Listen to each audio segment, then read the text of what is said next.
Flame on! How we doing, everybody? Without further ado, let me bring on my special guest in his first return to the channel in almost 3 months. Hi, Nick everybody. Lenz, how you doing, buddy? I'm doing good. And today we are talking about a very controversial series, but we have talked about previously on the channel. It was a blazing shonen episode it was on, but Boruto Naruto Next Generations. I'll leave a link to that previous video if I remember to do so in the description. But Is that a new what mic do you you have? can you hear me? Yeah, I can hear. Is that a new mic? Oh no, these are just some headphones. But Okay, just asking. appreciate it. But what'd you think of the series so far? And just from part one alone, going into the time skip. I've been enjoying the manga and the anime for what they are, and when the anime decided to end where it did, I'm like, that was fine. I don't think even from my perspective, it was okay where you want to put it into for now because it literally copies the manga. I think it should have basically been a filler. But in the case of the manga itself, it's been really interesting for what it is. We see return of classic characters from the original series. I think the first big one in the main Naruto series was Ao, the former Mazukai bodyguard. He was the first one that came back. Ow, I believe is how it's pronounced. Yeah, who had the Byakugan, which he explains in the series. The guy is a spoil of war, which they never really go into his backstory at all, in neither in Shippuden or in this series. It just and the reason why he's here because he somehow survived the explosion of that communications plant that took Shikamaru's father. Technically, he was buried alive and half crippled. They essentially Obito'd Ao, basically. Yes. Though I think he's the only person to confirm to survive the explosion because everyone else who was there was they kind of confirmed all of them died. Yep. And I believe it was it wasn't Kag, I think it was Shikaku, Inoichi. I believe there was a third one there. Like the entire hub was taken out, but I know those were the most relevant three. Yes, I think Obito was one who destroyed it, wasn't he? Was Obito? Was it Mandura? Madara, but Madara fired the Bichu bomb, which some people compare him to the series version of Frieza. I don't see it. Frieza, Madara just wanted to break the cycle and just free the ninja world from the cruelest duality of their era. And fun fact, I'm going to hopefully see his voice acting this weekend. Nice. But so like and comment, subscribe to Nick Lenz if you want fun fact about voice actors and celebrities. But excuse me. As for me, it's no Naruto. Now, it's not going to be as iconic as Naruto. No, okay. And what's the best way I could say this? It's not bad. A lot of filler, but okay, you know what? I'd argue there's not even a lot of filler in Boruto. A lot of that is just novel adaptations prior to the movie itself. Yes, there is. I think there's overall about 3 adaptations of novels. I think actually 3 1/4 because before they did the recent stuff, they adapted I think it was the second Shikamaru light novel because they had one published prior to that as part of the line that basically gave us the 3-part episode for episode 100, Parent and Child Day. The one featured Naruto. Yes, that was one. There was the Ninja Scrolls, and there was the Sasuke one we had, which that was really good. Oh, hi, Neji. Which, in my opinion, they should have gave another episode for. Because, definitely. That easily could have been. The ending was fine. I had no problem with the ending, but it felt as though the last episode of the arc felt like it was 2 episodes combined into one. Pretty much. Okay, a lot of time these novel adaptations get branded as filler because technically they're structured like filler, but it's canon material. Yeah, it may be canon material, but it doesn't change the fact that you structured it like a filler episode. Mm-hmm. The first time they were adapting anything that's not exclusively for the anime was the Sadar arc, except that wasn't from manga. That was a novel. That was from an actual manga by Kishimoto himself, which I think he did it not long after the series wrapped up. After the series wrapped up. It's considered chapter 701 through 710. Which was really good. I found the adaptation to be a lot of fun. And I think it had the correct number of episodes, that one. I Yeah, think 5 was perfectly fine for a 10 chapter miniseries. yeah. Plus, I thought my favorite scene of the whole entire thing was in the final episode where you have Sakura throwing pillars at the main bad guy. Now, In okay. my video, I basically was like, she's laying a smack down in this guy's candy ass. Which, see the episode, that's 100% true. Okay, okay. I gotta say this now because there's gonna be some hate in the comments. Sakura is not that bad. Now, back in part 1, was she a bit of a bitch? Yes, And but she's also was useless. yeah, because she's just a random civilian girl who happens to have good cocker control and a talent for genjutsu, which doesn't get applied, by the way. And also, she basically was crushing Sasuke the whole series. Oh, just by the majority of their graduating class had a crush on Sasuke. I think the one shown that confirmed it was a Sakura Ino. Hinata did never had a thing for Sasuke. Never. Yeah, but there were a lot of fodder characters in that class. The only relevant ones were Sakura. For Hinata, the only guy for her was Naruto, and that happened. Which I agree with the writer's decision, basically with hooking Naruto with Hinata, because that made more sense as a couple than Naruto and Sakura. Now, for lack of a better term, the typical shonen trope is the fiery heroine. That is the typical trope. Pairing Naruto and Hinata is a subversion of that trope. A good one, mind you. A good one. And she can't be fiery. Yeah, but you would have to really piss her off. But, yeah, and the fact that, here's the thing. Sakura beat up Naruto a lot in the series. She did. A lot of these were gags now. A lot of these were gags.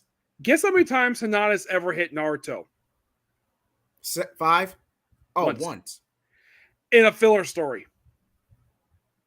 Oh, yeah. It was during the original series when they had that filler content that took up the last season and a half of the original series where they relaunched as Naruto Shippuden.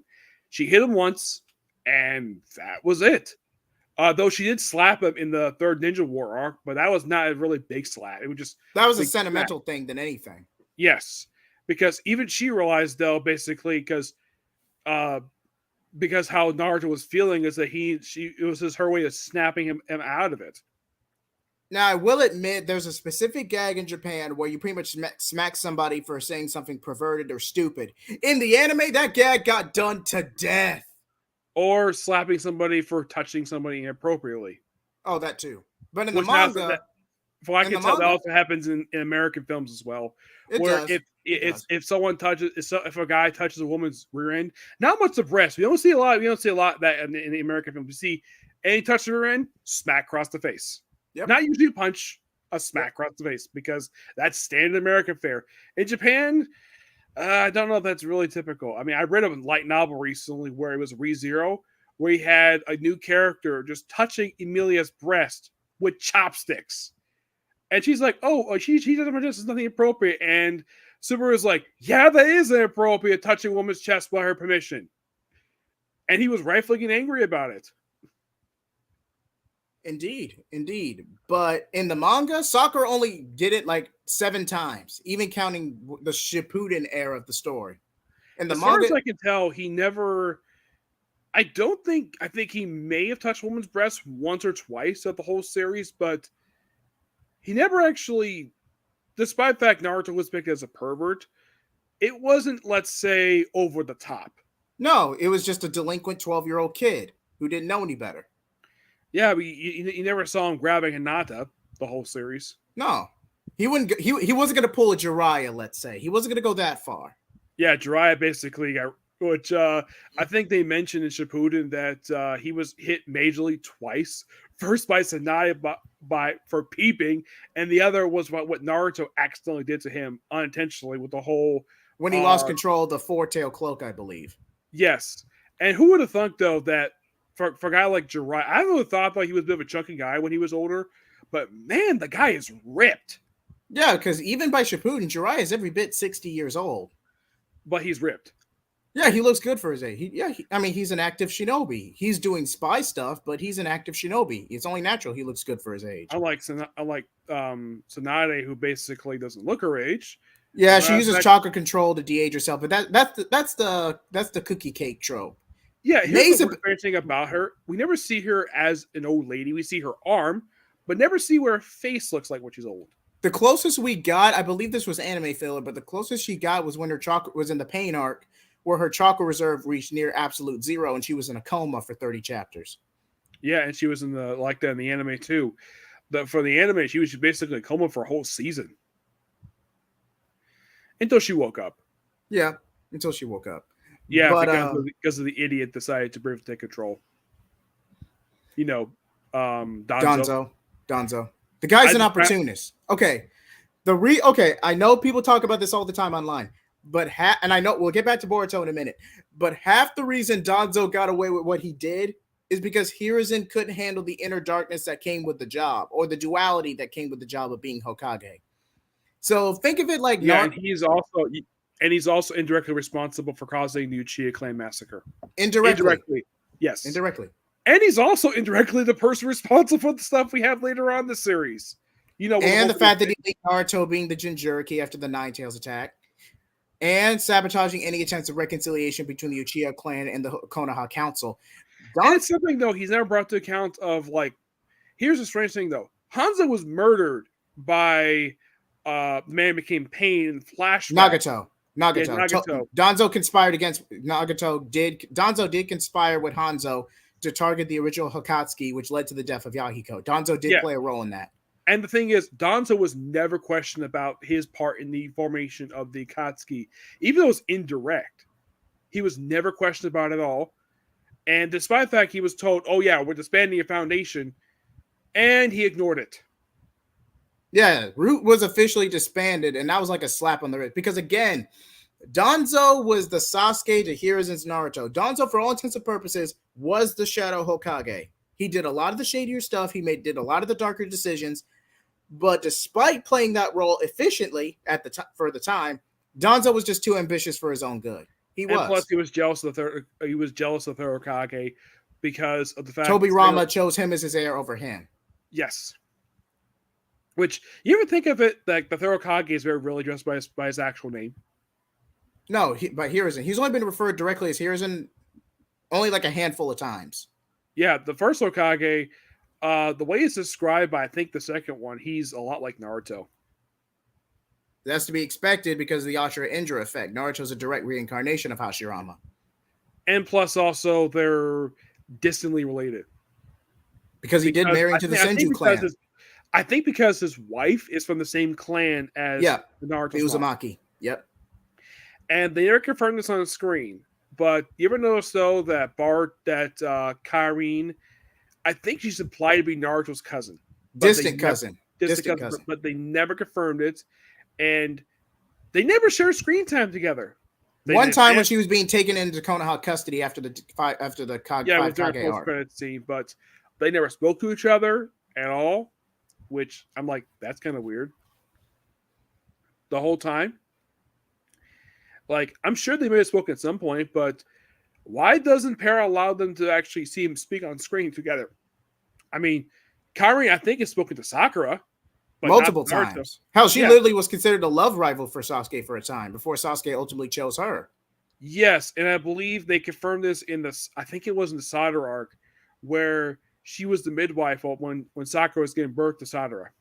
Yeah, and she kept the umbilical cord, which led to this huge misunderstanding. Like, sorry, I know it's been a while since you've seen your dad, but this whole thing could have been resolved with a conversation. There was no reason for you to run out of the village for this. Yeah, and also the fact he didn't speak to his daughter for 12 years. He was in deep cover going through other dimensions. He could at least send like a message that he was fine. But Sasuke and Naruto, that's a good segue back to Boruto, thank you. But Naruto and Sasuke are kind of in the same position, where they're raging workaholics for the greater good of the shinobi world. Naruto has a bit more maneuverability because he has a high chakra pull and he can span like 1,000 shadow clones. So Naruto's in a better position when it comes to work-life balance. He just doesn't take it.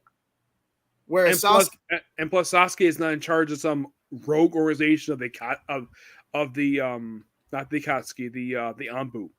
No. He's on his own. No. Yeah, he's on his own. But the Renegon takes up a lot of his chakra and he spends extended periods of time recovering. He can't just warp back and forth like that. And He has apparently, whenever Naruto goes out of town, he's temporarily put in charge. technically Shikamaru is Yeah. there to watch him, but the two of them work together As while far as Naruto's I working. think that was shown once. I think it was in. I think it was shown in the last when Naruto was out of town, when the whole crisis was happening. The last, he basically came back, despite the fact he's supposed to be wandering. He came back and protected the village, or Naruto was away, and that's kind of the relation that they've had throughout the whole series. And a lot of the time, usually when they communicate with each other, it's usually with shadow clones. It was during the shadow arc that he had to do it in person because the information was too great for him to basically communicate via shadow clone. Yeah. And not to mention, Sarada was technically leaving the village as a civilian, trying to get answers, and he wanted to make sure she was okay. And bring along Chocho along for the ride. Okay, Choji had no reason being there. I'm sorry. I get the best friend companion trope, but there's no reason for Choji to be there. The only reason she's here at all outside of that trope is because Choji had recently used his butterfly mode to rush over and get some medicine while she was sick, and he hadn't regained his calories. That's the only reason she didn't recognize him. Yeah, and also the fact that, well, Naruto confirmed that by appearance wise, I mean, she's a lot like her mother, but her Yeah. girth, she gets that from her father. Yeah. In the case of Sadara, she's almost like a spinning image of her father, except she's a girl. I wouldn't say she's a Shikadai or a carbon copy, but she's a little more she's a little more toned down than what Sakura was. Just a little bit. Yes, I would say the female stuff came from Sakura, but I would say if you look at her face, she looks almost exactly like her father. She does. She does. I think the only difference is that she's got her mother's eyes. I can see that. Wait, like wasn't Sakura's eyes green? I don't remember if they are green or not. They I'm may pretty be. sure I'm pretty sure throughout the whole story they were green. Yes. If you look at Naruto's eyes, both him and his two kids all got blue eyes. Yes. Hinata's got the Byakugan on 24/7, and she can't shut it off for reasons that's never explained in the series. And yet, the Hokage can shut off the Sharingan no problem, but the Hokage can't. It's because of the natural pixelation in their eyes. The wrinkles show you whether or not they're using the Byakugan actively. Yeah, but look at Himawari, for example. She and Boruto are part of the Hyuga clan. Yes. Via their mother. Yes. And yet, Himawari is the one who can use Byakugan. Boruto can't. He uses a similar thing to that, except it only comes to play whenever Sasumari has her beast come New basically, because it was Kaguya's summon, which was reused by Danzo. Yeah, but the thing is, he was given that eye by the main villain of the film, The Last. By Toneri. He was given that eye. Yes, which I think that was quite cool on the part of the anime because it has been confirmed for the longest time that The Last is canon. So I guess they figured, why not bring back the main villain? But when the movie was being made, they purposely forgot to give Boruto the Byakugan. They personally forgot about it, which I don't know why you would forget something like that. Yes, and they do explain before Timeskip, which we'll get to, of how it got kind of the way he is. Yep. Which the anime does not get to yet. No, it does not. I think that all the omnipotence, the fallout from it, those are going to be segued as flashbacks. Yes. At least when the anime comes around, they're going to use flashbacks. There was one arc I kind of thought this was really good. The Hidden Mist arc, the second one they did. I thought it was a really good story. Yeah. I thought it was quite cool. They brought back the new Seven Swords from the Hidden Mist. Wait, are you talking about the first one from the novel or the second one with the pirates? The second one. Okay, because I'm about to say the first one that was a domestic dispute at best. Yeah, but the Naruto got involved. Not Naruto, Boruto did, along with Sadara and it's Iwambi. They're three who actually got involved with it, but they settled it pretty quietly, and it would seem as though that Boruto, I think Naruto was going to give him like a punishment, but then I think it was Chocho, the current Mazakage, Chono. Chojuro. He basically said, no, don't punish him. Give him medal. And it was the same thing with Kurakusuke when they went to the Hidden Stone Village. Kurasuchi. Medal. Now, that was a separate situation because for all intents and purposes, they did technically desert the village to go after Mitsuki. So they should have been disbarred for that. Yeah, but they were basically parted because They helped save the village. But here's the thing I didn't like about that arc. We never saw Konohamaru save her. No, that was off screen. They dog Konohamaru. Now, to be fair, Konohamaru has always been a bit of a gag character. To be fair, he got one win against the Pain Clone, and that was it. And even then, that was a cheap shot. Yeah, and then he's named the sensei for the new Team 7. All you had to do, okay, I know you didn't want to turn Konohamaru into a Naruto clone, but at least give this man Sage mode. At least. Yeah, and he's also one of the very few people left alive in the main series who knows how to use the Rasengan. There's him, Kakashi, Naruto, and I think Sasuke knows it too. Sasuke, but he knows not to use it. Sasuke just has no reason to use it. But he knows to use it because he showed it in both the Boruto film and in the show. Yeah. But that's it. And of course, Naruto was busy, and there was one episode of the series where Naruto wanted to strengthen it. So he went to Kakashi to do it. Yeah, I believe this was the Deepa arc, if I remember correctly. Yes, and Koharu was not available. I think he was out of town dealing with stuff that led to the AO arc. Yes, he was dealing with that. Which he had a friend who showed up in that arc, and I believe that friend, they actually gave him an actual character, and they actually have a character arc one episode prior to the character dying. Because in the manga, he's just some random guy who's with Konohamaru at the start of the arc. Mugino. I probably butchered that. Let me know in the comments. But, yeah, because he was just a random guy who says, "Oh yeah, this is a friend of mine. He just died. Take me from what was on that blimp." In the anime, they gave him a proper character. They did. He was an orphan kid in the countryside that Hiruzen had taken in. Yeah, and apparently he was sent to kill the Hokage. Yeah, he was a child assassin. I believe it was from the Hidden Grass, if I remember correctly. Yeah, and the thing is, he never told Konohamaru he was sent to kill his grandfather. Never. I think his grandfather basically forced him to keep that secret from Konohamaru because of how close friends they've been. Yeah. Hiruzen was not bad. Now, Hiruzen made a lot of major screw-ups from the 2nd and 3rd grade ninja war to not taking proper care of Naruto.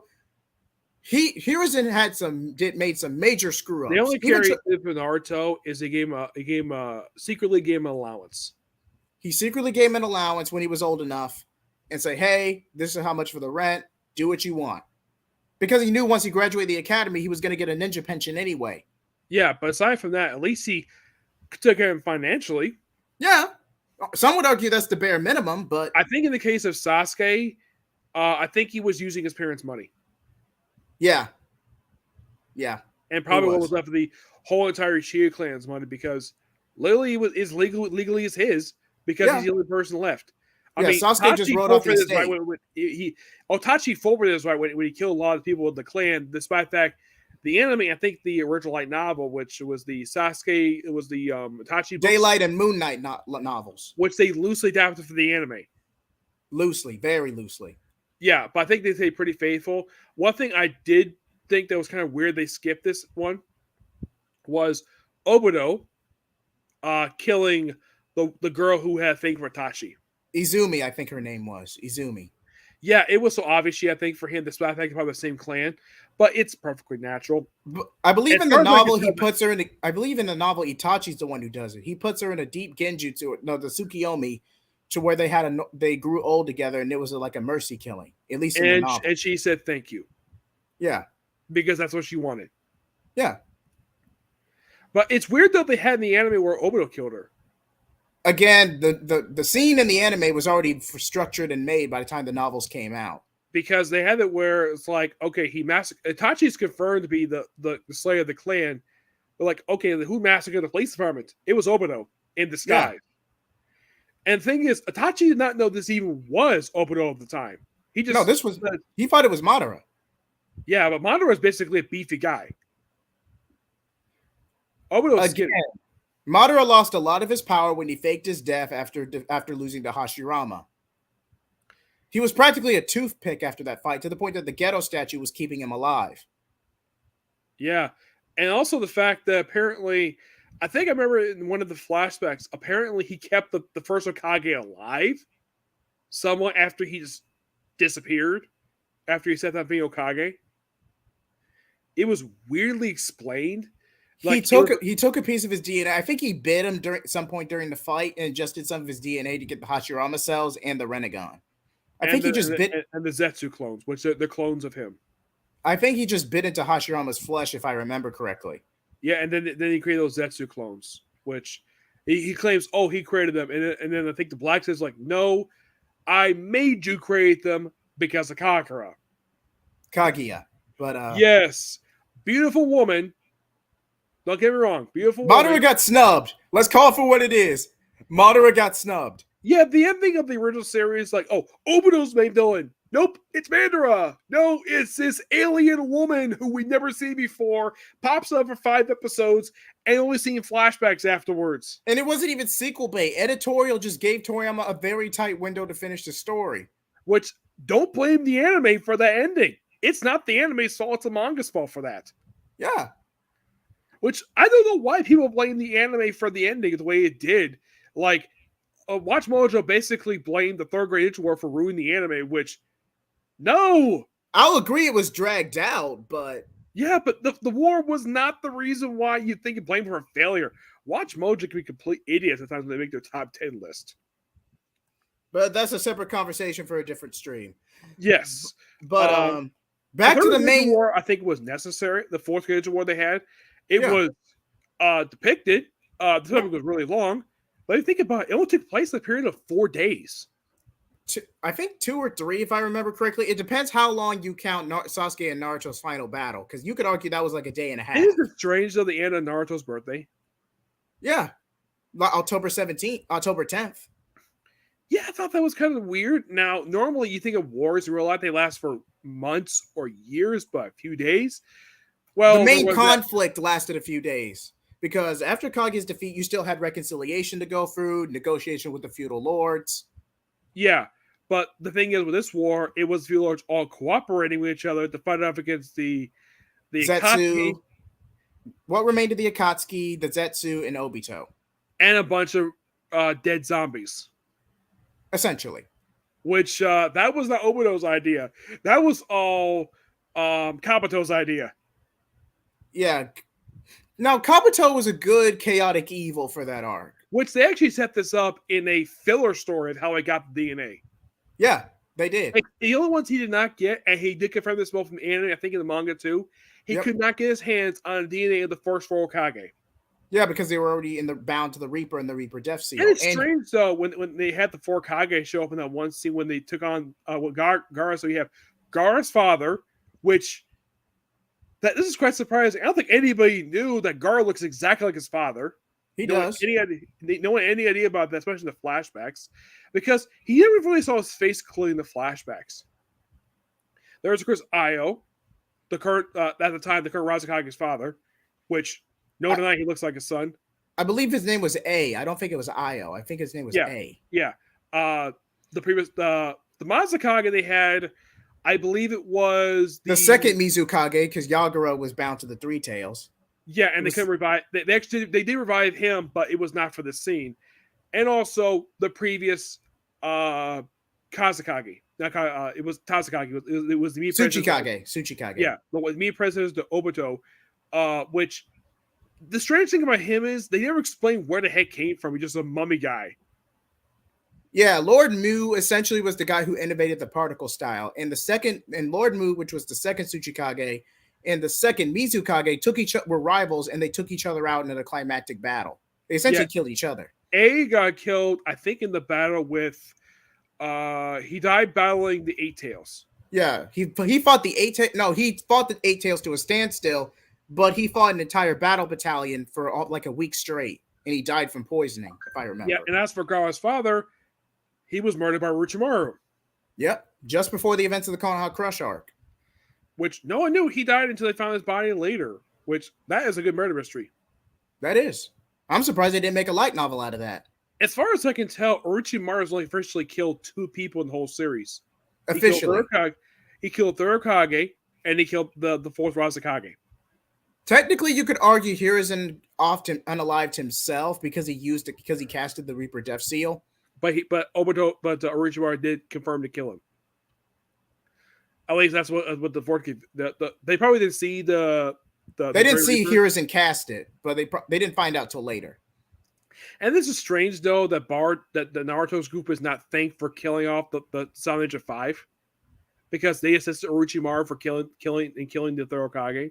The Sound Five, most of them ended up dead anyway, either succumbed to their wounds or complications from their curse marks. Yeah, and it's Not, strange though that Naruto never actually was the one who killed any of them.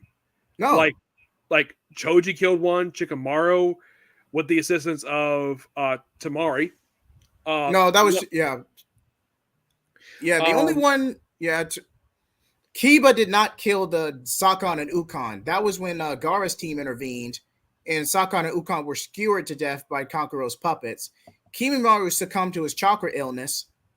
Which, of course, first Naruto was fighting him, and then Rock Lee showed up, and then Naruto chased after Sasuke, and then Gaara showed up. And apparently it seems as though that despite the fact clearly Rock Lee is staring at the guy who nearly crippled him, he apparently put the past behind him.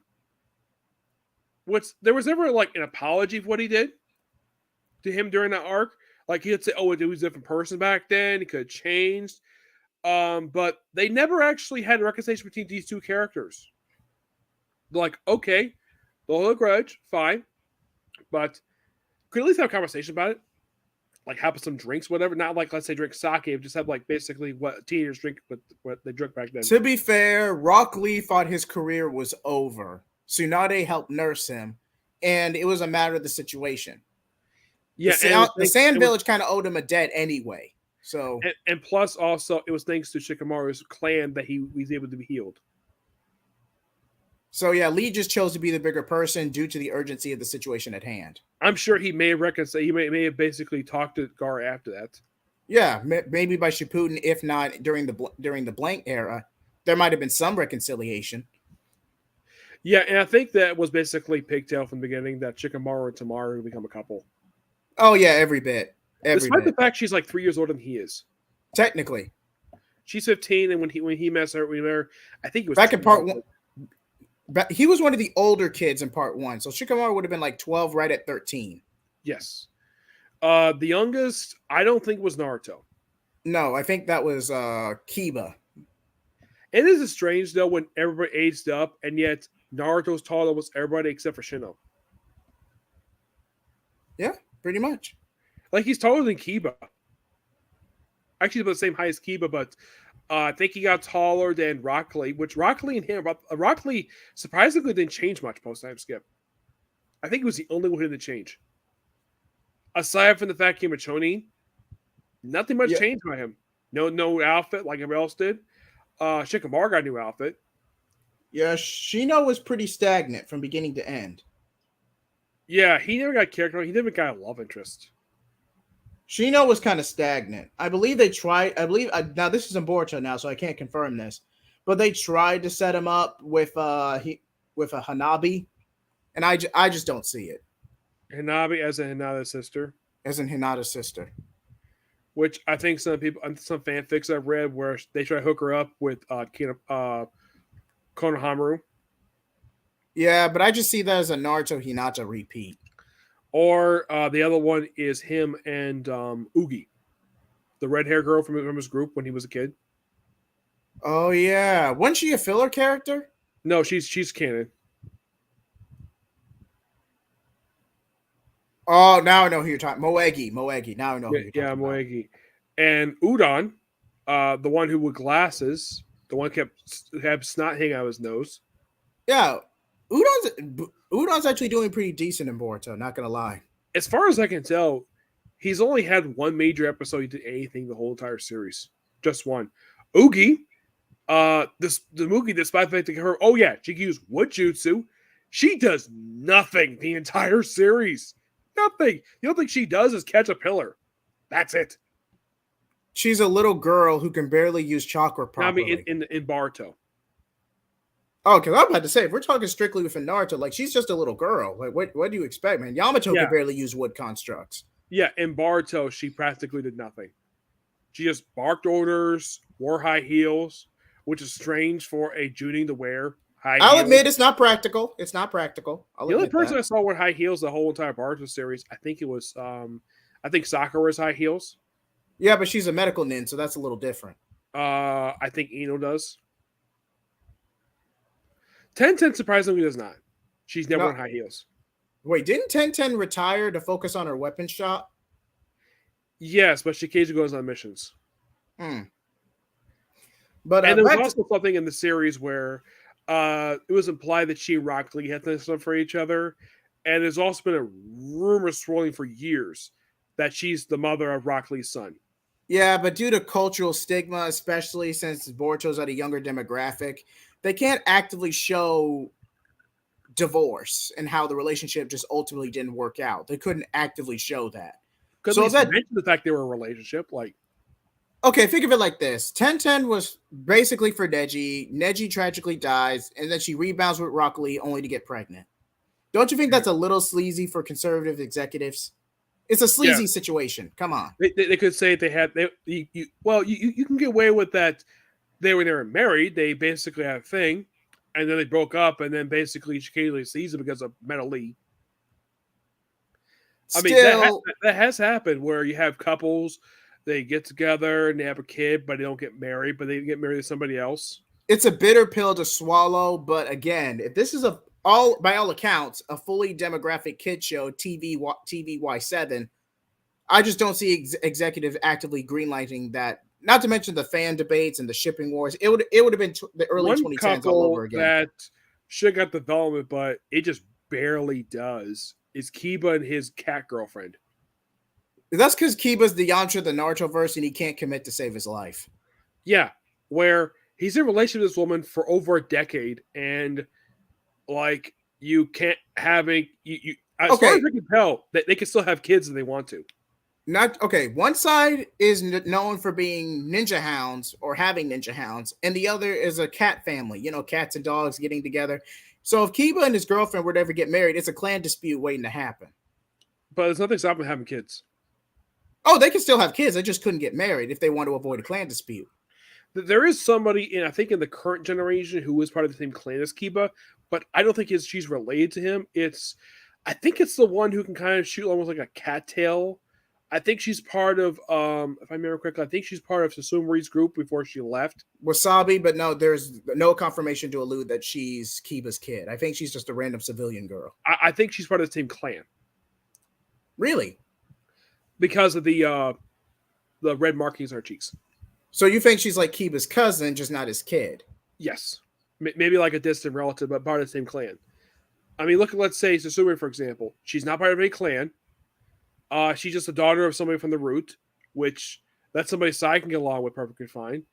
And it is so obvious the whole series, even the manga implied this too. She's got to think for Boruto.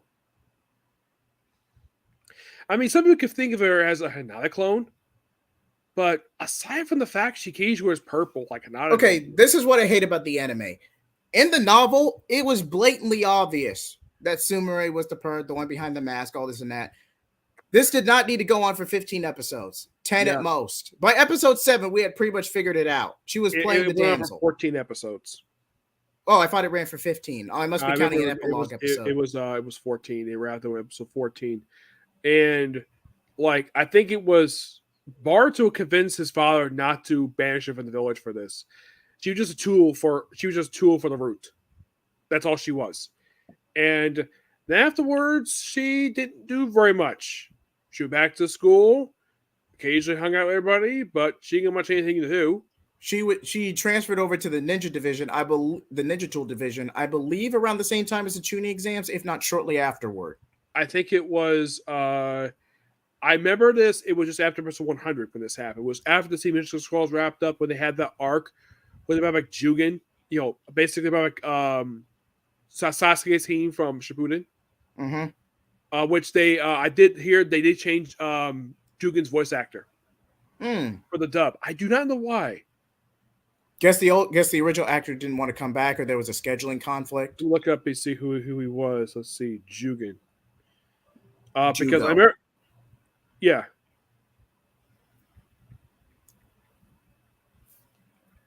I'm trying to look him up right now. Let's see. Not okay. You say Juno? You know the guy who's got okay. No. I'm trying to find him here because I remember because I saw online they changed his English dub actor for some reason. If I can find him here.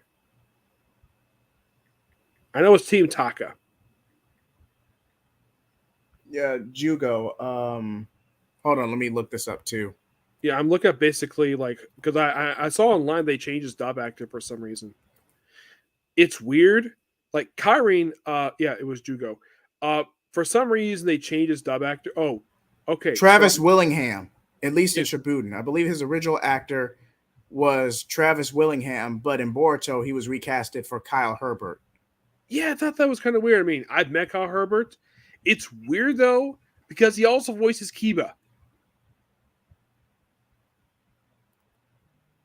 Isn't Huh? that weird? Yeah, he That voices is Kiba. weird.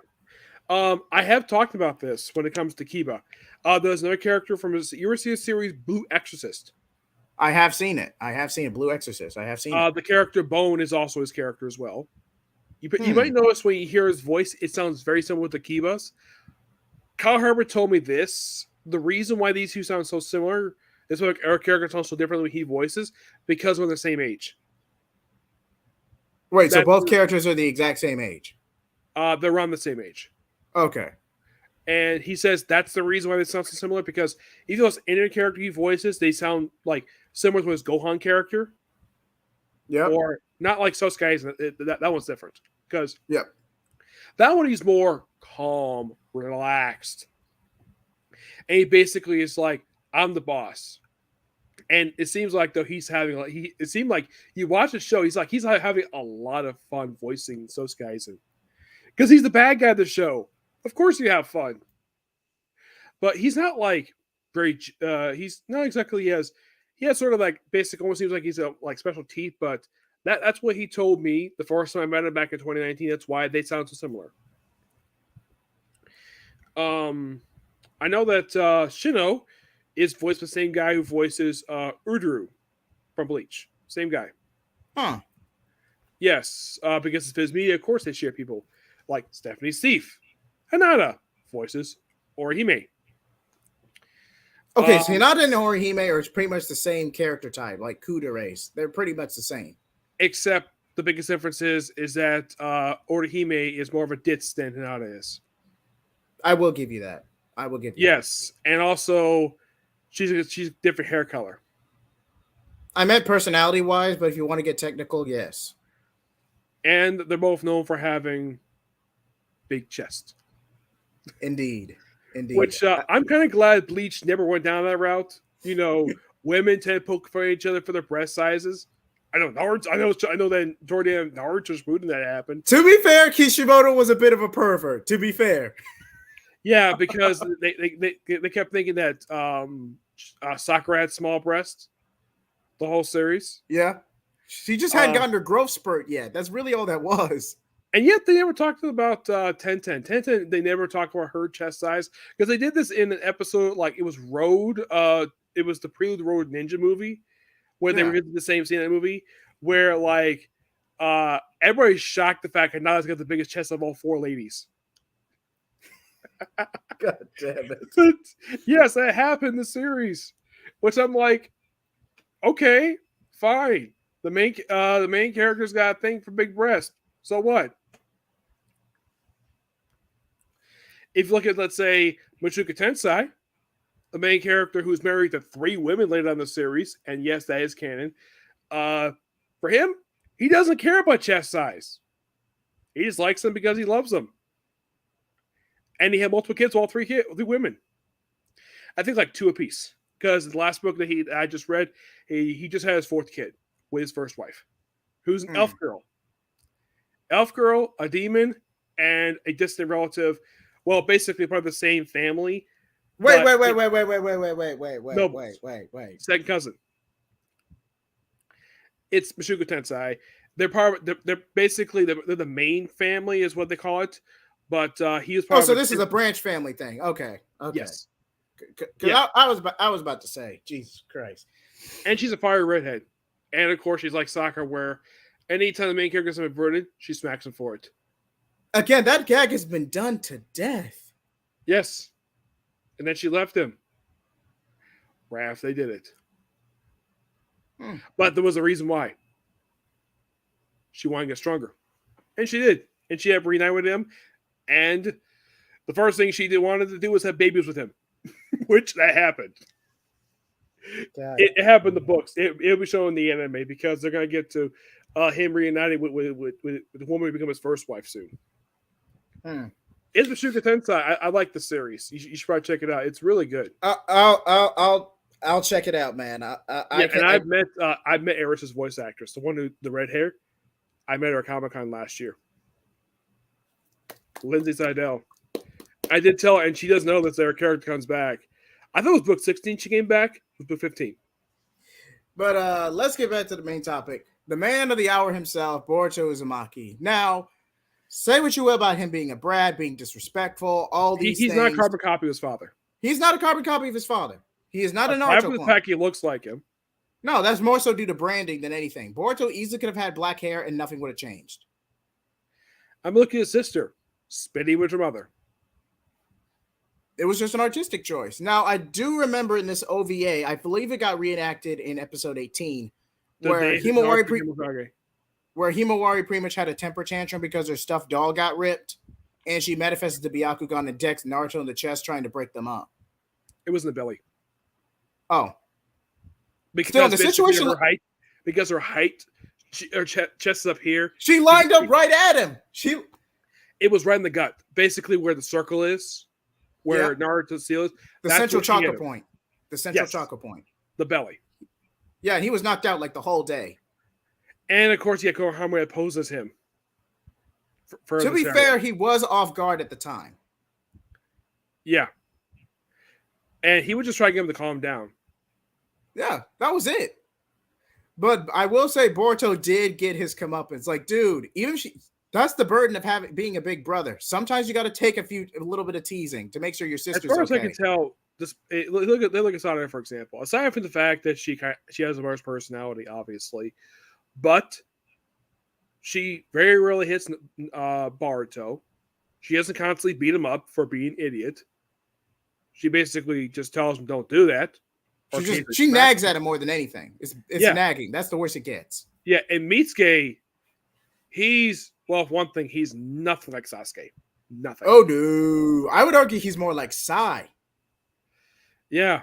Except like, he is Sai done right. Tell me I'm lying. He is Sai done right. And here's the thing. Have they confirmed he has a thing for blondes? Like Sai does. God damn it. Because Sai married a blonde. A hot blonde. Who gave him a boy. Enojin. Which, have you seen her in the series? She's still hot, even though she's in her early 30s. Like, it's Eno. Would you really expect nothing less? Yeah, she didn't change very much during the series, like from when she appeared in Shippuden this one. Appearance-wise, she didn't change very much. No. I would argue Sai aged more than she did. Yes, I think she's. I think I remember quickly. I think they partially cover. I think they had this where I think at the start she had a little bit of hair all over her face, but then she got a little more exposed. And she did one thing where she cut off her hair, then she grew it back. And she also, even though still when they did the first time skip, for some strange reason, and they never explained this in the series, of why she stopped wearing a ninja headband. She just stopped wearing. I guess because Toriyama forgot to include it in her design. Kishimoto, excuse me. Let's say Hinata. She still wore hers, same place she did pre-time skip, around her neck. Because again, Ino is also responsible for her family's flower shop, so she's working when she's not on missions. Yes, and for some strange reason, by the last, Hinata stops wearing it, and by the current series, she probably has no reason to wear it. If you think of it. None of the previous Hidden Leaf 13 characters, none of them wore ninja headbands. None of them do anymore. Because they're not active anymore. They're reserve and have children, except Kiba, who has a career in the police force on the side. And he's an actor. For one episode, he was an actor. for some reason. Wait, weren't those just for TV commercials? Yeah, I thought it was kind of weird the fact that he had there was no mention in the series that he wanted to become a member of the police force. It's like, oh, you just randomly decided to become Hokage, and then police force. Kiba's known to be a pompous idiot, but after his supposed Hokage dream was dashed and Naruto was clearly the better candidate, he just settled for working in the police force because it was the next best thing. And here's the thing: despite the fact he was very close with Hinata, he never was attracted to her. Never. No. You could argue that he had a crush on her back in the academy because I think a light novel confirmed that, but he grew out of that relatively quickly. Yeah, and plus also they're teammates, and he probably focused on other stuff. He probably had no interest in her at all. He just saw her as a friend. Yeah. Not to mention Hinata was borderline obsessed with Naruto anyway, so Kiba would have no shot. He would just make an ass out of himself and hinder their team. And they dynamic. confirmed this in the last where she fell in love with him when Naruto saved her from bullies. Okay, there are so many versions of that. One version is general intrigue. One version is where they both feel like outcasts by the village and by their family. One version is where Naruto saved her from bullies. I commend Kishimoto from trying to craft a love story. And the fact that a lot of it is based upon his romance with his wife. Allegedly, according to interviews. But I'm pretty sure that his wife identified with something that was definitely part of his relationship with his wife. The Red Scarf. Definitely. I'm not faulting that. But if I remember correctly, I'm pretty sure Kishimoto's wife identified with Sakura more. So when Kishimoto tried to play it off, she didn't buy it. And he got really in the doghouse for that. Yeah, but Hinata was a better choice. Yeah. And what does she do nowadays? Just a housewife. Though I think she's a reserve, but she doesn't have an occupation in the village. I mean, you have Sakura, who's head of the Hidden Leaf Hospital. Sai is basically in charge of Hidden Leaf Intelligence. Sai and Ino share that. Sai and Ino. Yes. Kiba, of course, police department. Rock Lee, I think, is a police officer. I'm not sure. I believe he's a police officer as well. Shinno was a teacher, which that was confirmed with the final chapter of the series.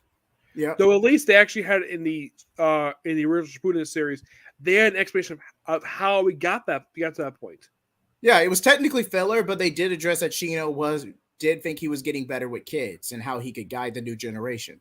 One thing I didn't like about the time skip when they had the final chapter, Anko became fat. She put on weight. Come on. Okay, all right. Even if Anko specifically fits her character, you cannot deny that they censored these ladies hard. They really got screwed over by censorship going into Boruto. But the thing is, Tsunade, Lady May. Need I say more? But in the case of Lady May, at least she still looks great for her age.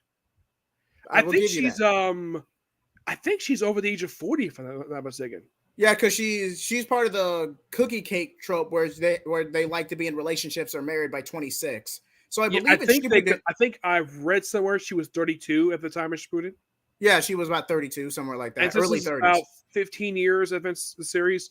So she's about 47. She's 47. But she looks great. Yeah. And plus, she's still thin. Yeah, especially after she stepped down from the Mizukage position and Chojuro took up the mantle. And there was I heard a rumor years ago that maybe she had a thing for Chojuro. If that did end up becoming a private fling, I have never seen any official source confirm it, but I would not be surprised. They did show early on that he had a crush on her. A lot of people had crush on Lady May. Jesus Christ. Okay. Because she's hot. Okay, the farthest this would have gone was helping Chojuro with his confidence. That's probably the farthest this could have gone. Because every time he looked at her, he was a lot of the time he was blushing. He was a kid, and Lady May was freaking hot. Of course he's going to blush like an idiot. He was 19. All the more reason. Except here's the thing. Out of all those previous generations, I think he was one of her older ones. Kasumi, out of all the Shippuden characters, because everyone else started out around 15 to 16. Yes. I think that Kasune, I think she was 15 as well. Because I think she was the same age as Naruto. Yep. Which, if you think about it, she very rarely interacted with Naruto. She interacted with Naruto once in Shippuden, and now they're good friends. Same thing with Chotaro. Yeah. It was via Shadow Clone. And that was it. At least Gaara, he had a long-extended friendship with him. Yeah. Which, the thing is, it's not surprising when they show the end of the series show his wedding that Gara was there for the wedding. Yeah, there's no surprise at all. Which one thing I didn't like about the ending of Shippuden is that they didn't show the actual wedding. They led to it, but yeah, you easily could have fit in because a lot of that was because the Boruto Naruto the movie was going to come out that summer, so the anime had to wrap up before the anime summer. Wrapped up in March. I think it was in I think it was in February 2017.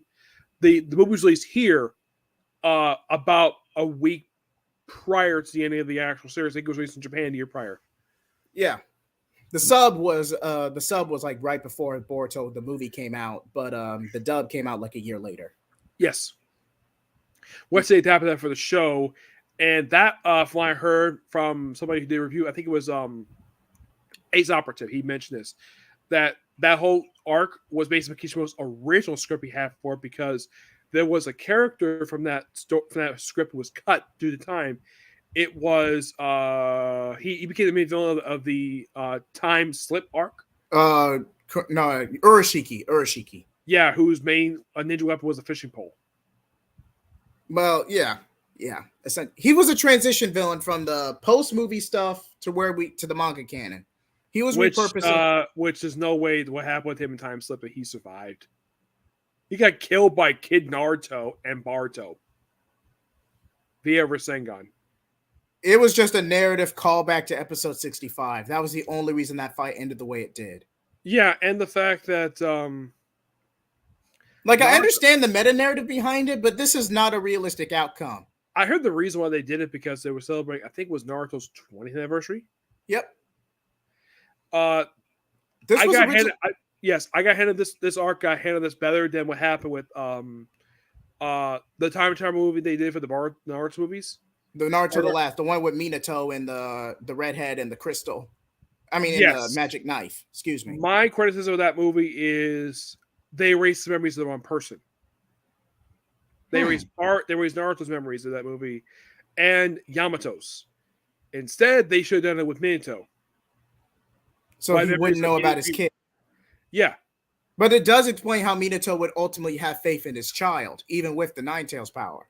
Yeah, but they could at least basically just confirm they kept the whole thing a secret, his involvement, and the fact that the descendant, I think it was the daughter of that girl. Granddaughter, that she actually had his ninja tool. She kept it. And one thing I didn't like, though, I didn't watch the dub, I watched the sub, where Minato was repeating the same line, protector, keep protector. Like, okay, I get the fact you're a protector, but do we need to repeat the same line 5 times in the same scene? And that's not the only movie that they revisited a type of thing they revisited for Boruto. Now, there was one where they went to a mirror dimension where Sakura was the daughter of the Hokage and Naruto had a normal life. Naruto was confused for Menma. Yes. I believe that was movie 6. It was Rose Ninja, which they also did this sort of a follow-up to this in Shippuden in a filler arc. 10-10 Tsukiyomi Dream. Yep. Which lasted for a few episodes. I thought the whole thing was interesting, where the fact that everyone was virtually the same for the movie, it's like the very next day, and you have 10-10 being different. And that world was really weird, where Rock Lee wore women's underwear. Rock Lee was a pervert. Neji was a little sly. Neji was a little sly. He basically used Byakuya to peep on his own cousin. Hinata was a slut. Essentially. And she was clearly the leader of the team, not Kiba or Shino. Shino hated insects. Kiba was a cat person, instead of having a dog. The other person who was normal was actually Sasuke. No, Sasuke was a playboy wannabe. But in the show, in the movie, he was like virtually the same character. And then in the flashback episode, in that dream stuff, it's a completely different character. But in the movie, he's like virtually the same character. It's like, what if he never left the village? Pretty much, because he's stoic. He's pretty chill for the most part. Now in the Tsukiyomi Dream, they turned him into a playboy. But, and it made changes to other characters. Like the Akatsuki are good guy mercenaries, which is strange, and Tsunade wears glasses. I thought that was weird. Okay, think of it like this: if Tsunade is known to be the legendary sucker for her gambling debt, but in the Tsukiyomi dream, she's very meek and timid.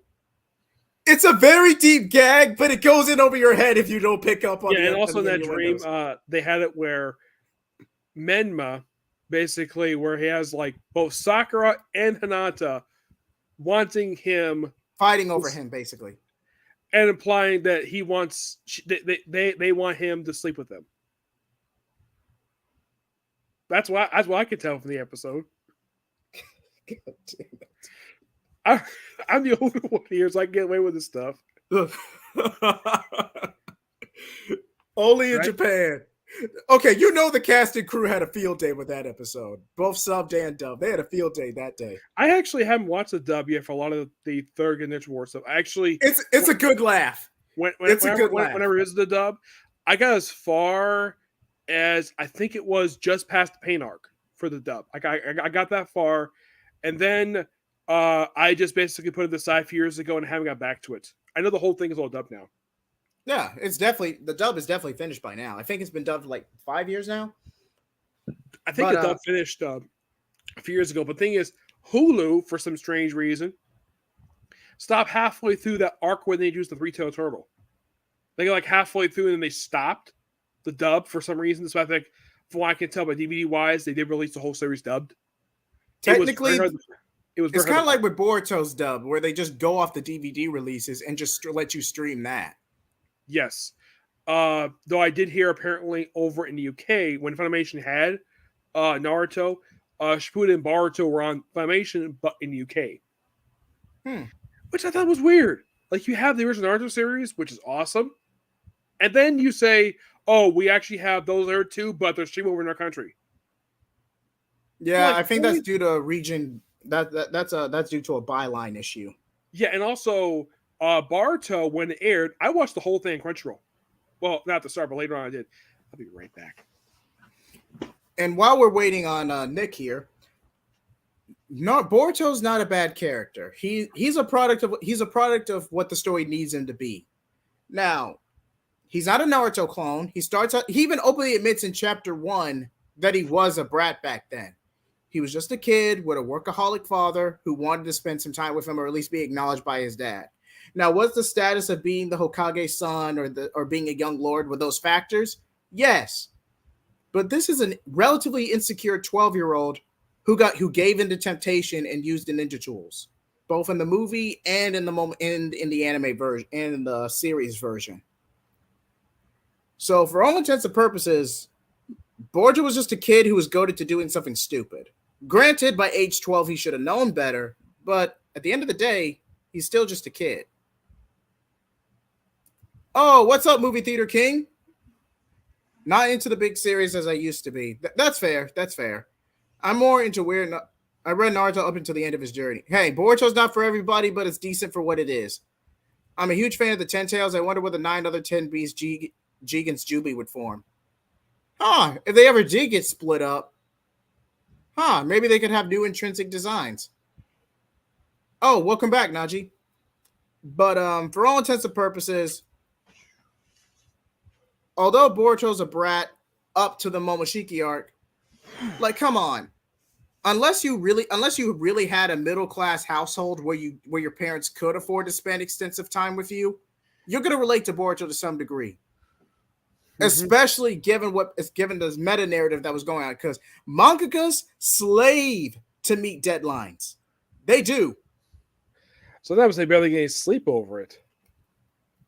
But and Kishimoto was a Toriyama basically couldn't get enough sleep a lot of the time when he was doing the original Dragon Ball series. Yep. He slept maybe a handful of hours every night because of all the deadlines he had to go through for that series. But when he did Super, he probably had a much better schedule when he did Super. Better situation.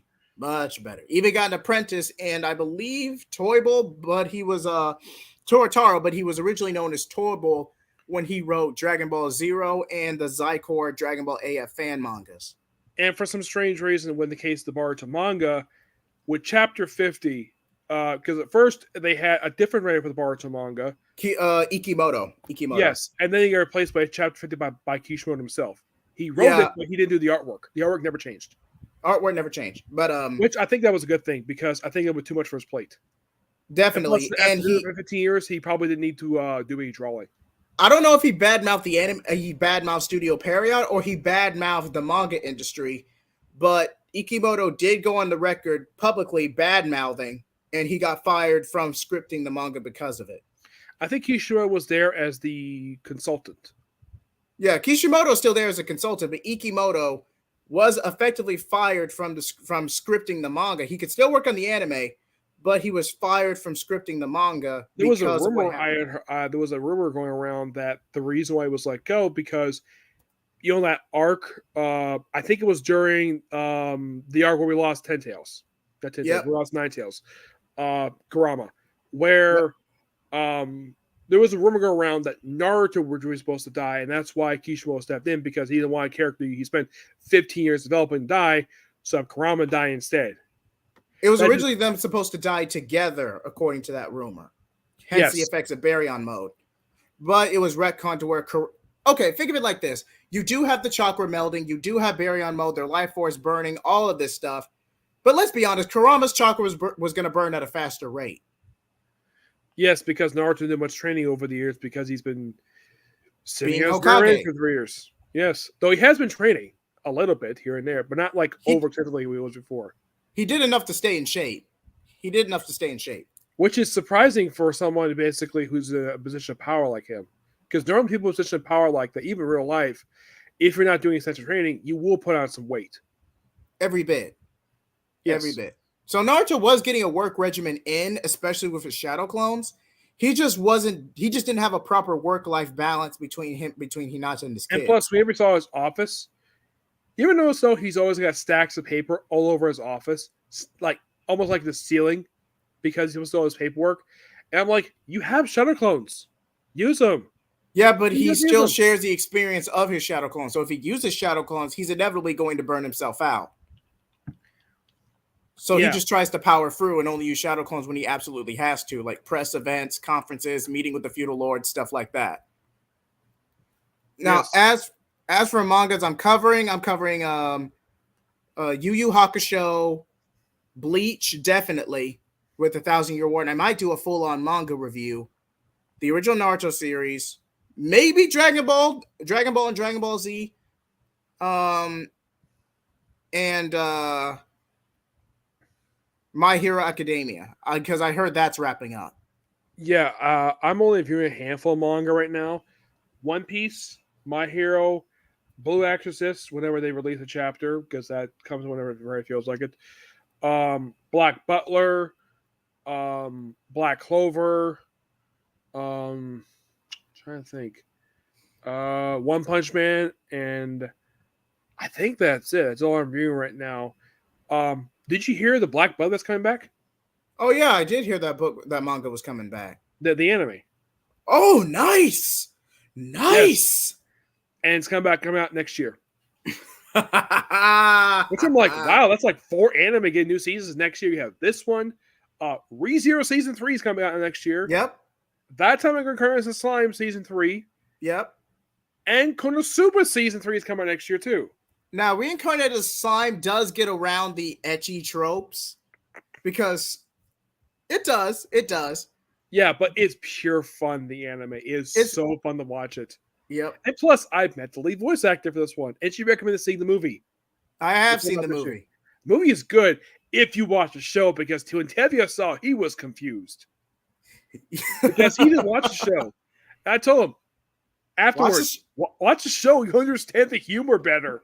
I was so happy. Like, the movie was anticlimactic toward the ending, but it was a good movie. Yeah. And now, would I review Yu-Gi-Oh? Maybe. Because the Yu-Gi-Oh manga is freaking dark, man. Especially Chapter 0. It is dark. Do not show that title to your kids. I reviewed the original anime. Now, I had heard that.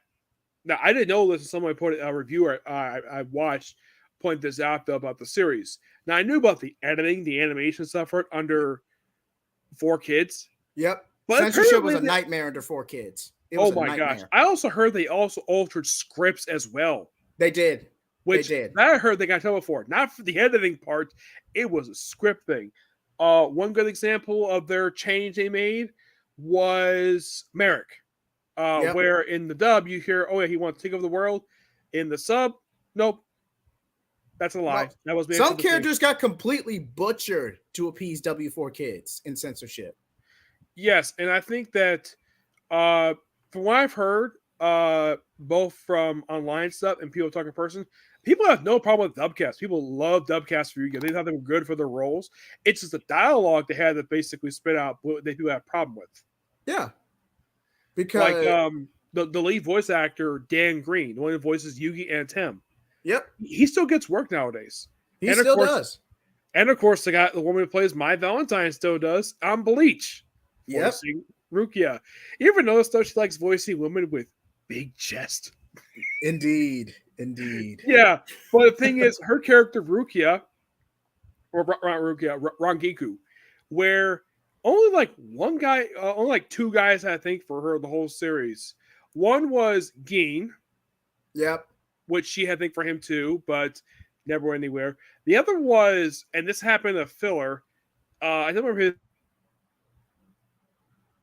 Hello. name. Is the guy who had a number tattoo under his eye.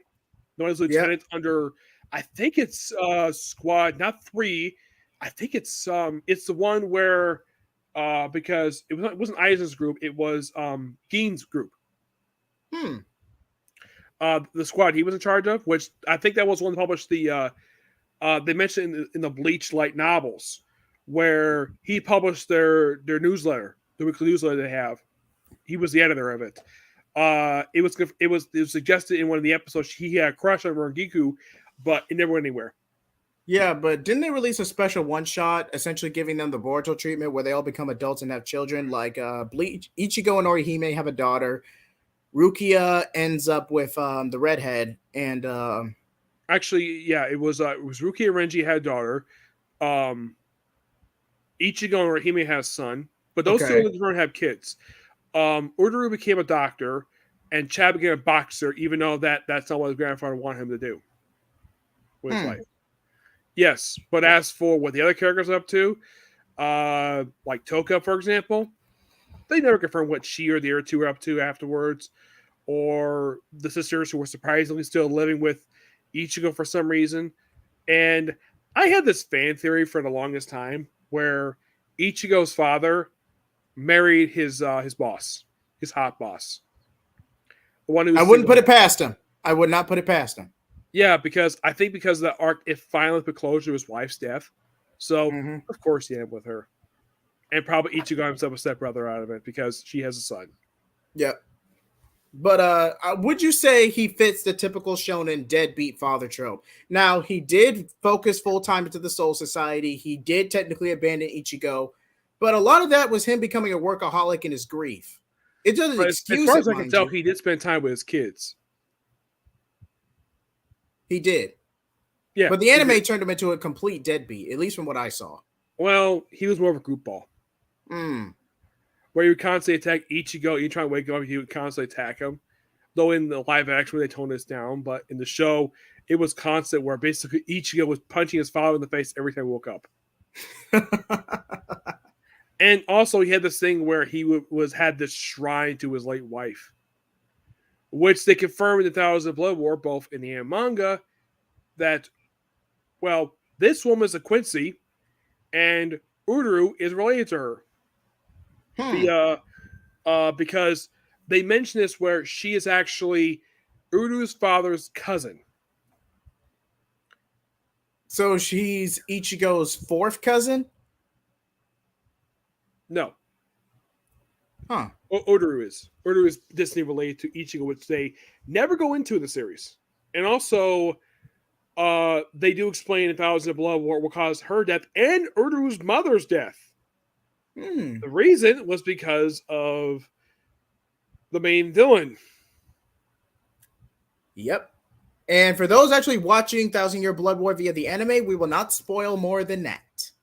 Yeah, he was responsible for it. How? Watch the thing, because they do show, which has been confirmed for the longest time, that it was the Grand Fisher who killed Ichigo's mom.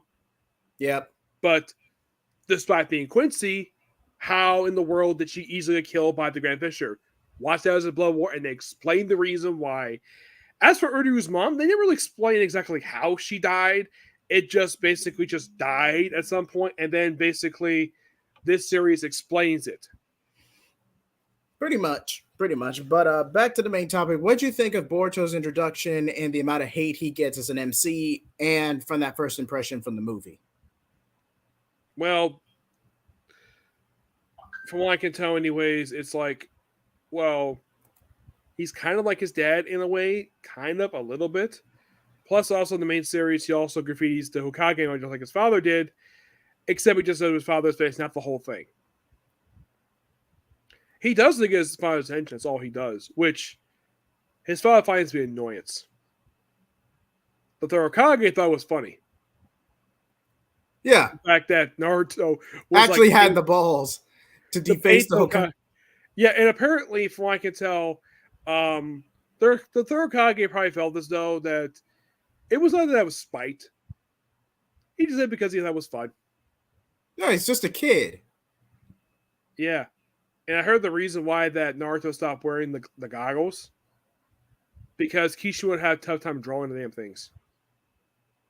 You wouldn't think goggles would be hard to draw, but they are. At least that detail. 1 of 2 times he gave up on something and just switched something else. The other, you remember that black outfit that Sasuke wore in the tuning exam? Yeah. And then switched back to his outfit before then? Do you know why he stopped wearing it? Why? In the main series, they never say the reason why. The outside reason why, Kishi would have a tough time drawing the damn thing. Oh, and I also heard Tenten was his favorite character to draw. Well, she does have a very simplistic and plain design. Yeah, wearing Chinese garbs and having buns in her hair. Now, skipping forward past the movie and the meta narrative, how Kishimoto wanted to apologize for being busy for his kids, and not that it's not important, it's just that topic has been done to death. The Jigen fight definitely brought Boruto back into prominence, and that episode came out on Father's Day. So you really, it was some impact. Yeah, and well, the way he was the same way in the manga, they didn't change. Like when they adapted the main manga to the series, they did very little changes to it. Very little changes. Which, that's fine with me. Yeah, so it's... Well, you could change, like, let's just say, probably like little stuff here and there, some dialogue. I think they kind of removed one thing from that, the previous arc. The arc that came with the AO stuff before they met up with Kawaki was they took out the moment where it was Sasumori asking if Sakura had a thing for Boruto, and it's implied in that scene where Sasumori had a thing for Boruto. They cut that out of the anime for some strange reason. Again, and I kind of empathize with Studio Peria for this. It's one thing to ship bait your audience. It's another when your cast are still children or middle school age. Yeah, but being like admitting that they have feelings for their character is fine. As long as they won't go into the adult stuff, it's perfectly fine. Yeah, but they kind of just recovered from the shipping war from Bleach getting with Orihime, Naruto getting with Sakura, and people were burning manga volumes down in protest. They had just gone through one shipping war. They did. If you remember the forums back then, I didn't know anything about these forums at all. Oh, as a matter of man. fact, here's the thing.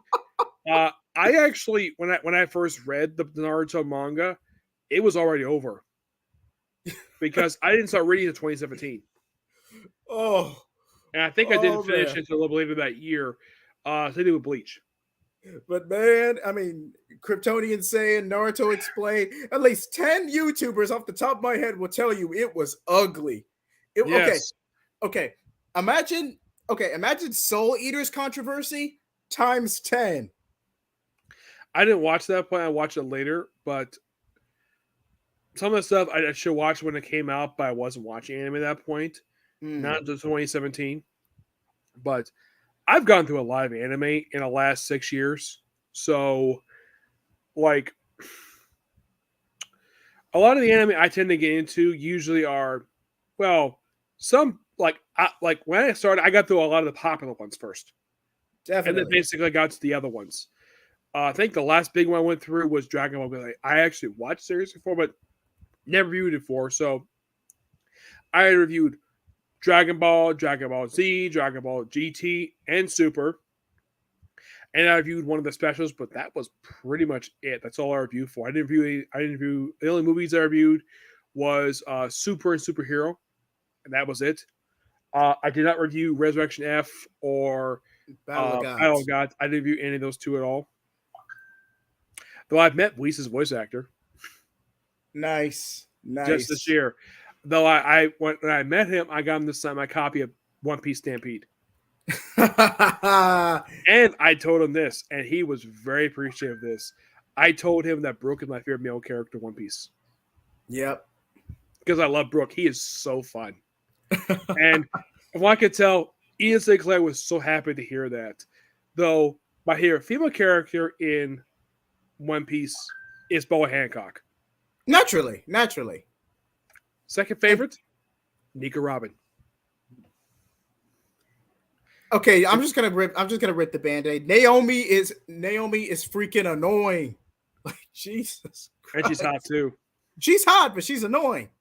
She's also my favorite character voiced by her voice actor, Lucy Christian. I will give you that. I put it number one on the list, and she was not surprised to see that. She was more surprised to see her character from Death March Thriller with Raps on the list. Because I gave some of these female voice actors my favorite characters they voice. I gave it for her, Lynn Seidel, Lexus Tipton. I gave it to Colin Clickenbeard this year. I didn't get Brink Kowalski my voices. I didn't get it for her. But I'm playing it for Stephanie Seif. Not Stephanie Seif. It was Stephanie Young. We'll do it for her when I get a chance. And, well, the one thing, of course, you probably noticed is sometimes basically voice actors like to do more than one dub studio. Case in point, Kyle Herbert and Patrick Schultz. Yep. Though Kyle Herbert does 3 studios: Funimation, Viz Media, and Crunchyroll. Yep. As a matter of fact, the series I just wrapped up watching, he does voice one of the characters. I didn't recognize it was him at all because I couldn't tell who the voice was because it was different from other characters he voiced. It was a character named Diego from the series Misfit Demon Academy. He was this random bad guy during the latter half of season 1. I'm like, oh, that's got Herbert's okay. And they had this other bad guy in season 2, which I heard his voice. I'm like, I know this voice. And I look at him and I confirmed it was Todd Heppercorn using the same performance he did in ReZero. So, you ever watch ReZero? Yeah, I have watched ReZero. I have. You know his character for ReZero? I can't remember the name on the top of my head, but the Archbishop of Sloth. Yes. Yeah, and by the way, if you listen to his character in this show, it's like the same character. He does the same exact thing. I'm like, Todd, do you really need to reprise your same character style performance for a different character who's not even human? He's this weird thing with this eye on the side. He's got like this weird mouth. He's one of the evil devil kings for the show. And he's also a bad guy. And he's like hilariously bad. He's like so obviously a bad guy. And the main character's like, he beats him in like 5 minutes. Like so funny. Yeah, like, oh, that's definitely Todd for you for doing that. Oh. And I have heard he's actually in Boruto, the dub. Really? He's the voice of Shikadai. I would not have known that. Honest to God, I would not. Yeah, have I read like he's voiced Shikadai. Boruto is voiced by a woman. Naturally. I think, remember correctly, the one who voices Sadara, I think she's also the voice of Lucifer Fairy Tale. Karma Lee. But didn't Boruto's? I heard this in a rumor. I don't know if it was confirmed. But didn't Boruto's English voice actor get pregnant, and that's why they stopped serialization on Toonami? Not sure. I think the one who voices him is also the same one voice. I think it's also the same voice of Gon from Hunter x Hunter. I think it is. Let me look it up on here. But that was just a rumor I heard. Take that with a grain of salt, people. That was just a rumor I heard. It could have just been the poor ratings. But let's see. Boruto is voiced by Amanda. I thought it was somebody else. Amanda Cowley Miller. Amanda Miller. Yes, she is the voice of Sailor Jupiter. Yep. Yep. And I believe, I think this is definitely the case. Carmela is the voice of Sada. I'm gonna look up on here. I just want to basically be. Now, before we move on to our next topic, this is your official spoiler warning for everything going on in the manga right now. So if you do not want to be spoiled going to where when the anime catch up, leave now. I will give you a few seconds to leave.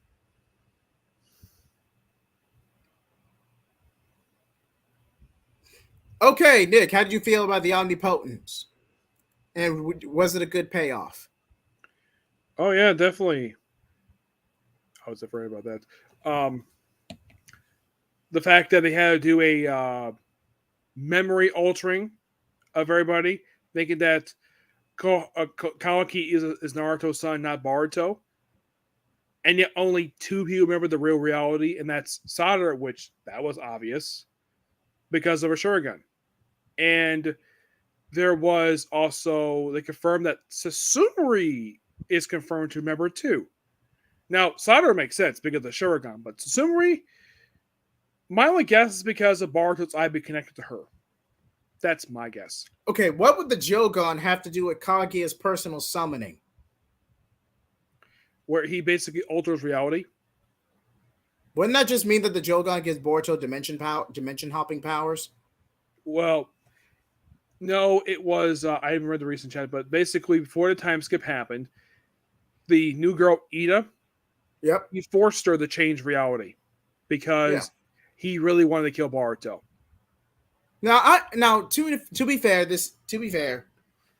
Boruto is still connected to Momoshiki. The Otsutsuki aspect is still there. Momoshiki, although he can't revive in Boruto's body, Momoshiki can still take over on occasion. Yes. So the concern is there. So, yeah, and even the like basically he just made him like a fugitive. Yeah, because it made him full blown fugitive. But in order to get him away, they have Sasuke take him away. One who actually his memories were altered, which I thought that was kind of weird. I get the fact his Rinnegan was destroyed by Boruto by accident.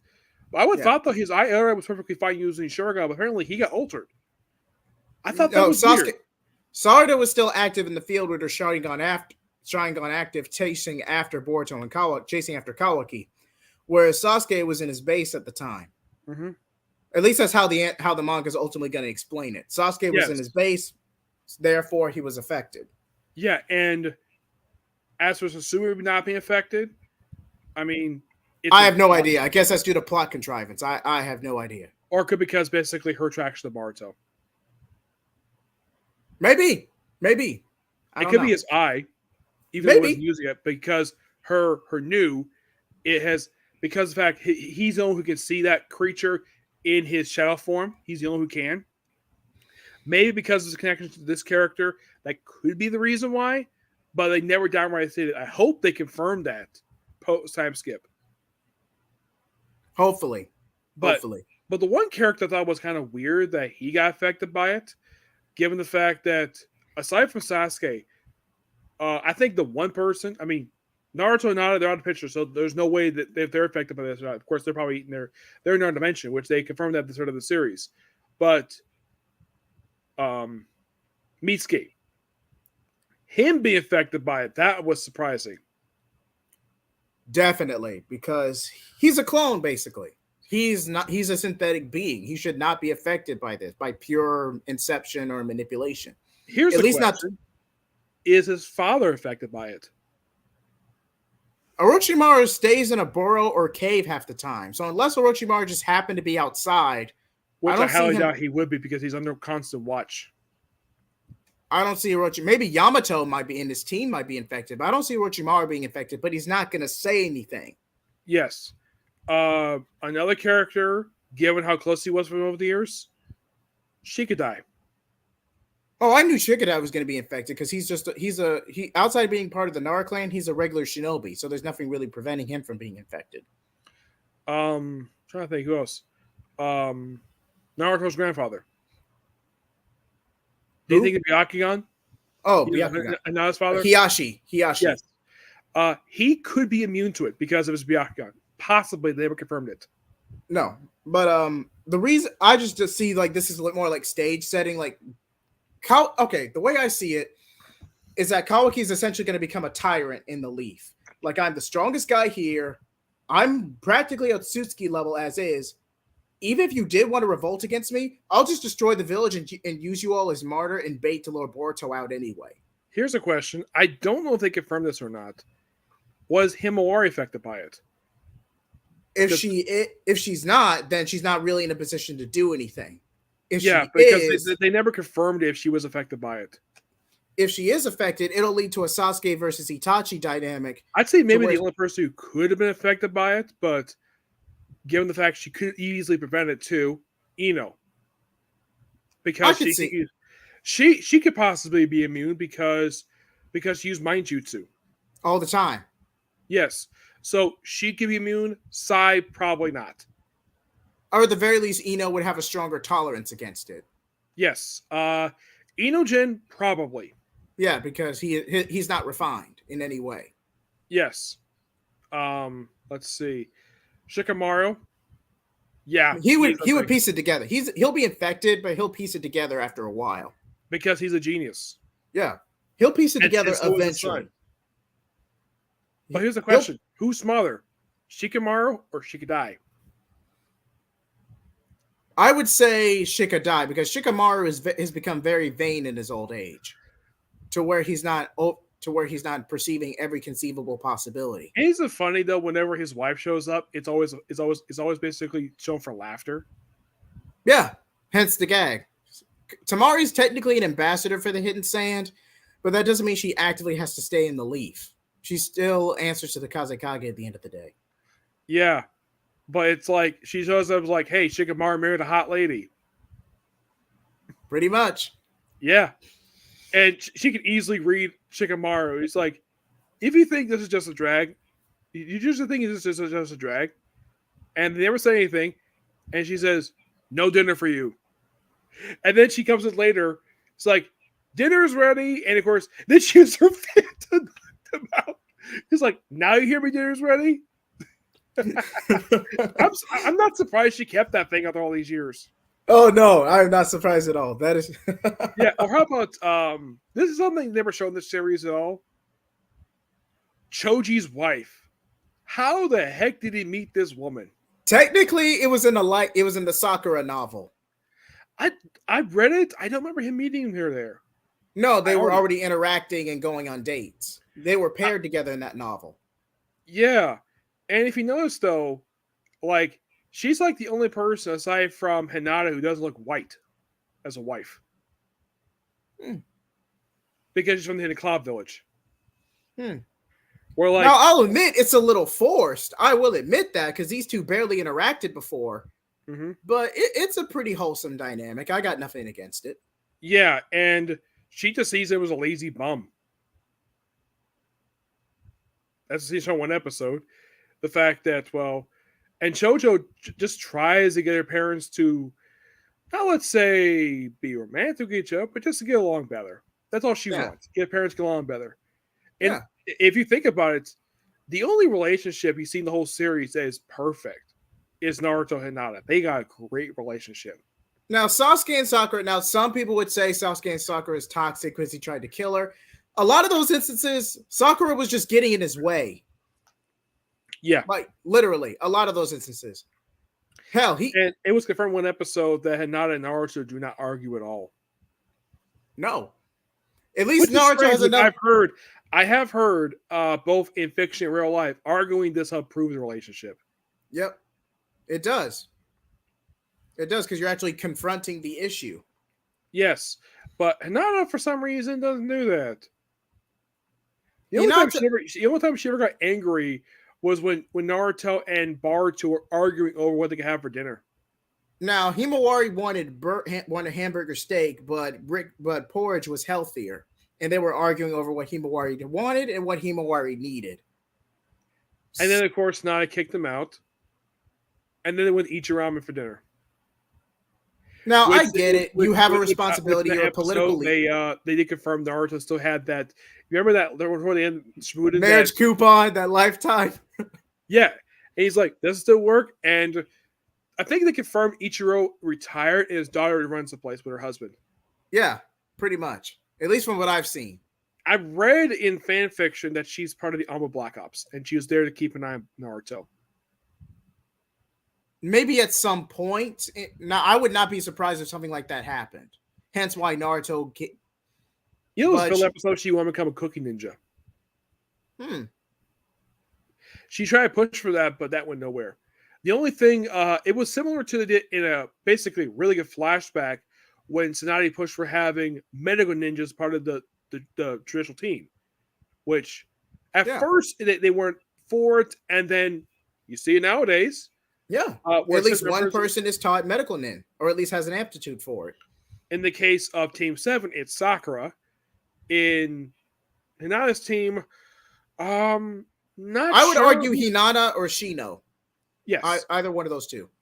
Team 10 was Ino. Yep. For Rock Lee's team, maybe Neji.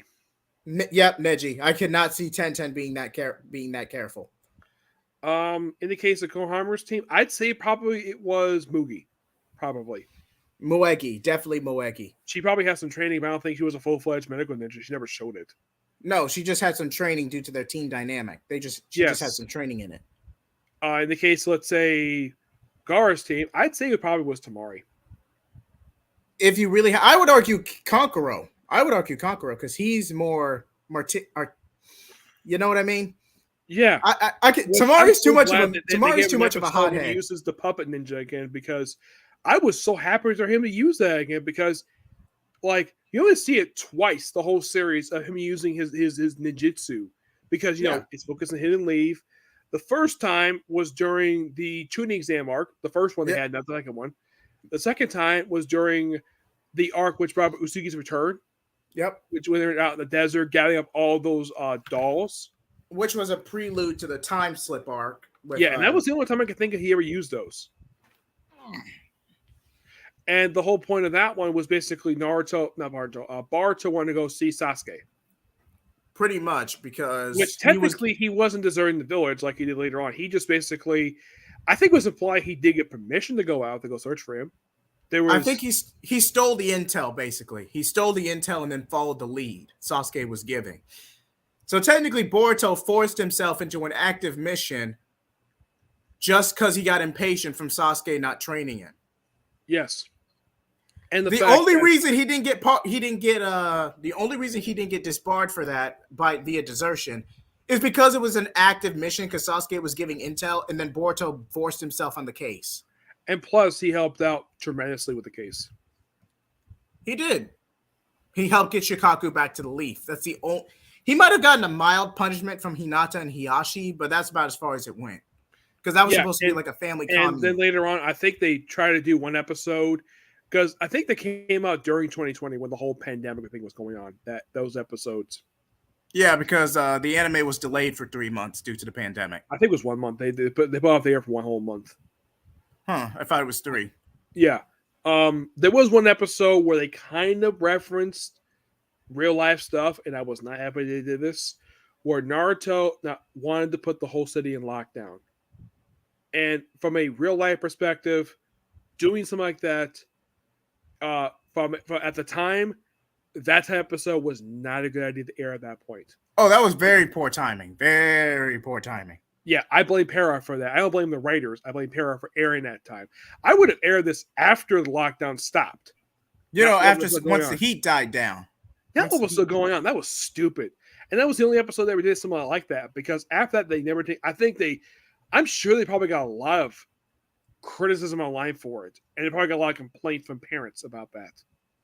To be fair, it was more of a security-based episode because Kara Outers had technically infiltrated the Leaf.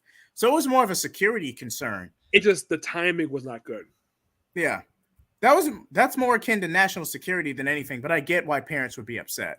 Yes, because it references real life COVID stuff. Yeah.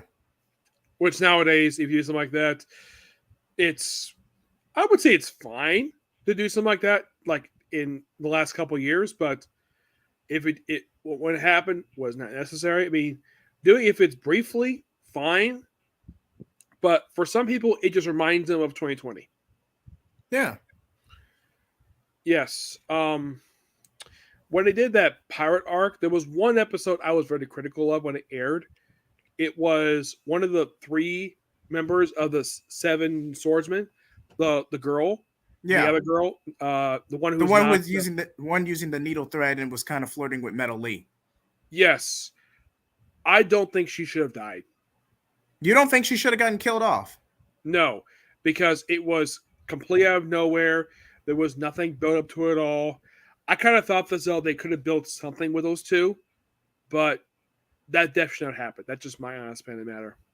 Now, Kagura, you could argue because his arc, carrying the burden and ostracization of being Yagura's grandson. Now, contrary to popular belief, Yagura was just really, really short. When Yagura was taken over by Obito and then killed when the Three Tails was extracted, Yagura was like 18 to 20. Unintentionally, Yagura was killed by Itachi. Well, he was abducted by Itachi. Yeah, but Itachi burned his body. Yeah, with the black flame, which I think was the first time he had used it. I think so. Yes, because they were trying to kidnap him and he died, and then the Three Tails got out, and that's when we had that filler arc. I think that flashback is canon. But even if Yagura, that might have been the initial altercation. Then Obito went back and bound Yagura to a genjutsu. Yagura then became a tyrant in the Blood Mist, and then Yagura was captured later. Yes, that's when Itachi killed him. Yeah, by accident. Pretty much, he was burned alive, basically. Yeah, from what I can tell, I don't think Itachi had any desire to kill him. He didn't know him at all. He just died because basically the Omnibu, I think it's called, the Amaterasu flames. I think because he was the first time he used it, and because you watch the episode, it's complete accidental. Yeah.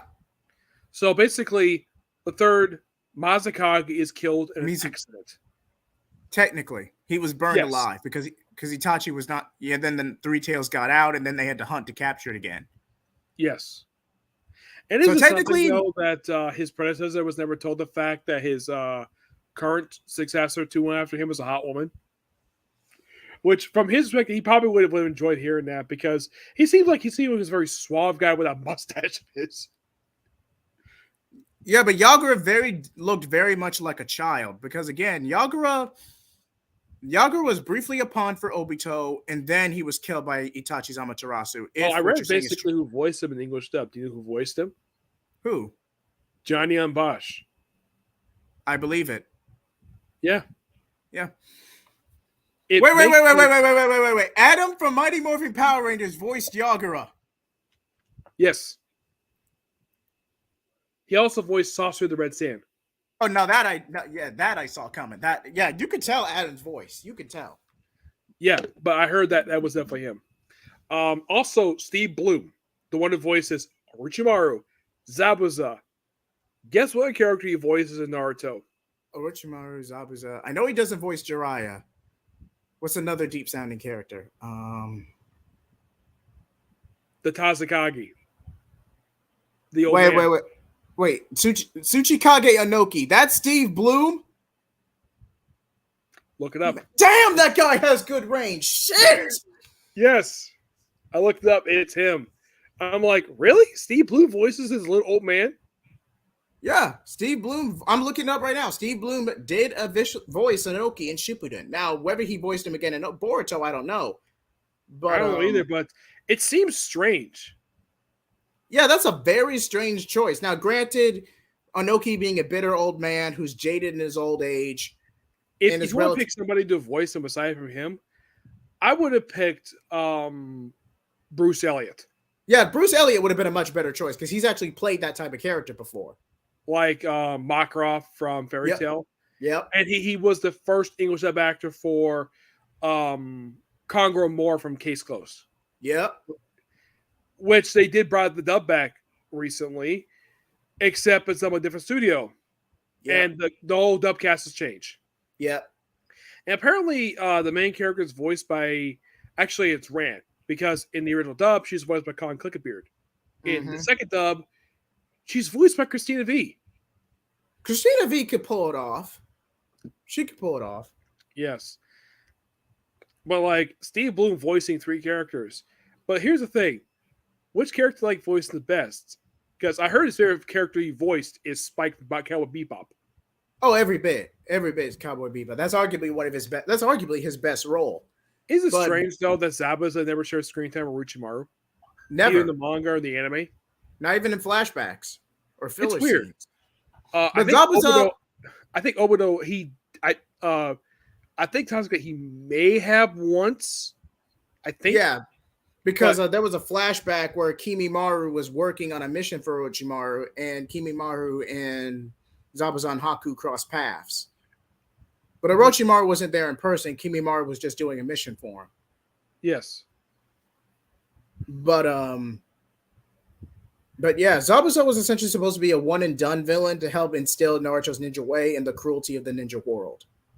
So overall, But he was such a cool character.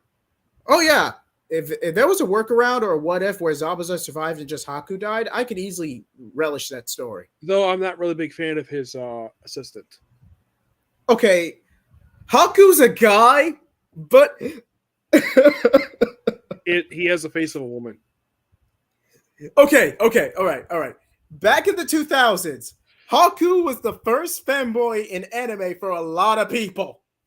For a lot of people. He wasn't the only one. They also did this later on in the original story, which the character from that story, which they confirmed part of the Seven Swordsmen, the one who had the two twin swords, Yep. the one whose daughter showed up in Boruto, Yep. his assistant was the same way too, where it was has a female face decided to be a boy. Yeah, it's the same gag, and that was a filler character technically, But Kishimo confirmed that a mechanic character. and arguably the one person Naruto actively killed, even though all he did was dodge an attack and Kaiza fell to his death.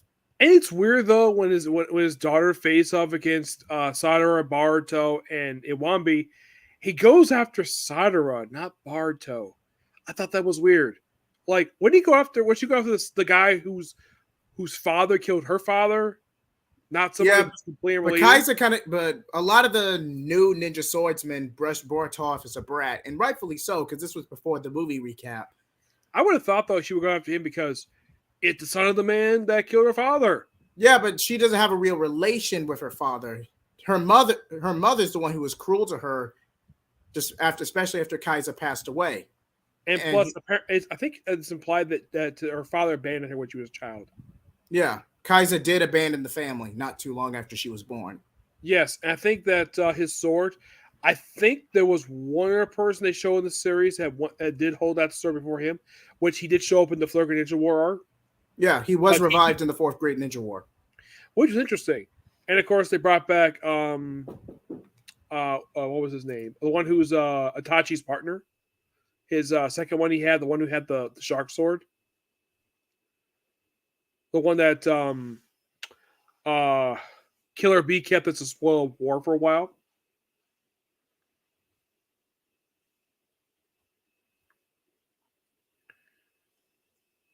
I'm still here. Just keep talking. BRB. Okay. You know what store I'm talking about, right? The shark blade. The one that what's his name? The one he's from the Hidden Mist, and there's something about the Hidden Mist I've never understood about them. Why is it like all people from that village have like razor sharp teeth? Which Kishua never confirmed the reason why for that. It's almost like they're shark people or something. Are you check out something, Jay Blaze?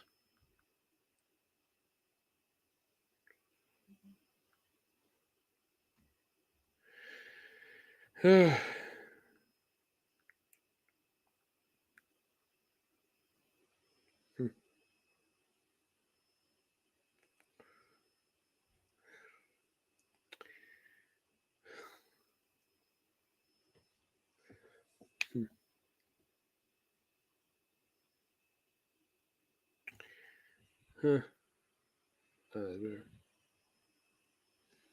I kind of wish they would have like a scene where they have the Urikage where they show them basically passing down the positions to their successors. For the Mazakage, the Tazakage, and the Razakage. They showed basically who succeeded him, but it didn't show the ceremony. That would have been quite nice. I show like a flashback. Like And okay, where? Sorry, I just had to take care of something in the other room. Where yeah. were we on? Well, do you remember that sword that Killer B got his hands on? Yes, Samehada. Yeah, they showed the previous person who held that sword as part of the Seven Swordsmen, but he didn't have a sword for some reason. Yeah, because Kisame killed him to get the sword. Yes, and they do show how the Seven Swordsmen get their swords back. Despite the fact, I think like one of them was with somebody else. Apparently, use a scroll to summon them. Yeah, but Kisame still had Samehada on him. Hence why he was never summoned to the previous. And then here's the strange thing, though. After the war wrapped up, when he's next seen in post-war, he doesn't have anymore. I have read that there was a one-shot to explain he gave it back to Hidden Mist after the war wrapped up. Yeah, there was a one. Yeah, Killer B did give it back. I kind of wish they would put that in the anime because you watch the anime like, why doesn't he have anymore? I thought he kept this to spoil the war. And then this one-shot comes out like, nope, he gave back to them. I kind of wish they would put that in the anime as an explanation, or at least mention dialogue or something, but nothing. Yeah, but it's kind of assumed with all the 5 nations coming together in world peace, essentially, Killer B gave the sword back as a show of goodwill. Mm-hmm. And I think, I remember correctly, Zabuza's sword was with Kakashi. Kakashi, and he gave it back. And it was entombed on the cliffside of the Land of Waves since it was originally used as a gravestone for Zabuza. He held on to the rest of the war. The rest of the swords, I'm not sure who ended up with them in the war because Tenten ended up with something from the Hidden Cloud Village. Well, the weapons of the Sage of Six Paths, but she didn't have the chakra to wield them properly. I think I remember correctly in her shop she kept them. I think she kept one of them in her weapon shop. She did keep one of them, which is strange. I would have thought though because that's property Hidden Cloud Village, she would return them. But nope, she kept it. Maybe she got permission to keep them. Yeah. Because I think those things were used to capture Eight Tails. Yeah. Which and they gave him a nickname to become Octo, but I don't know if that's his actual name. They keep calling him that, but he's one of those people who they don't give him an actual name. No, they just refer to him by like the 8 tails or the numbered tails or the animal they're referenced from. Yeah, I've heard that Nine Tails, aka Kurama, he is named after a character from Yu Hakusho. Yep. Also Kurama, who's also got red hair. Yep. As for the other ones come from, of course, there's Son Goku. Yep. The Vortex monkey. Which Goku and his host is Roshi.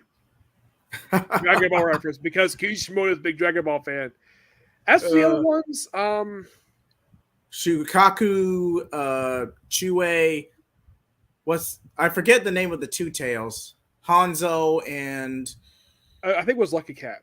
Yeah, Lucky Cat. Okay. I think a 3-tailed turtle. I think he's a nod to Gamera. Possibly, but he doesn't fly.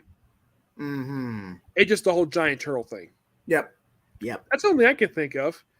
I highly doubt he's a reference to that turtle from Stephen King. I wouldn't be surprised if he was a Godzilla reference either. I would not be surprised. There's also the 7-tailed sloth, which his jerky host, oh my gosh, he was the most boringest character I've ever seen. The guy was bland, and he kind of he had a pipe that shot bubbles. Yes, and also, wait, I thought he was the 6 tails. I thought 6 tails. Yes, the sloth. Yeah, 7 tails was this blue-haired tan girl. Oh yeah, the lucky which it's weird though. They introduced her in the tuning exam flashback, and of course they introduced her in the present stuff, and they just killed off screen.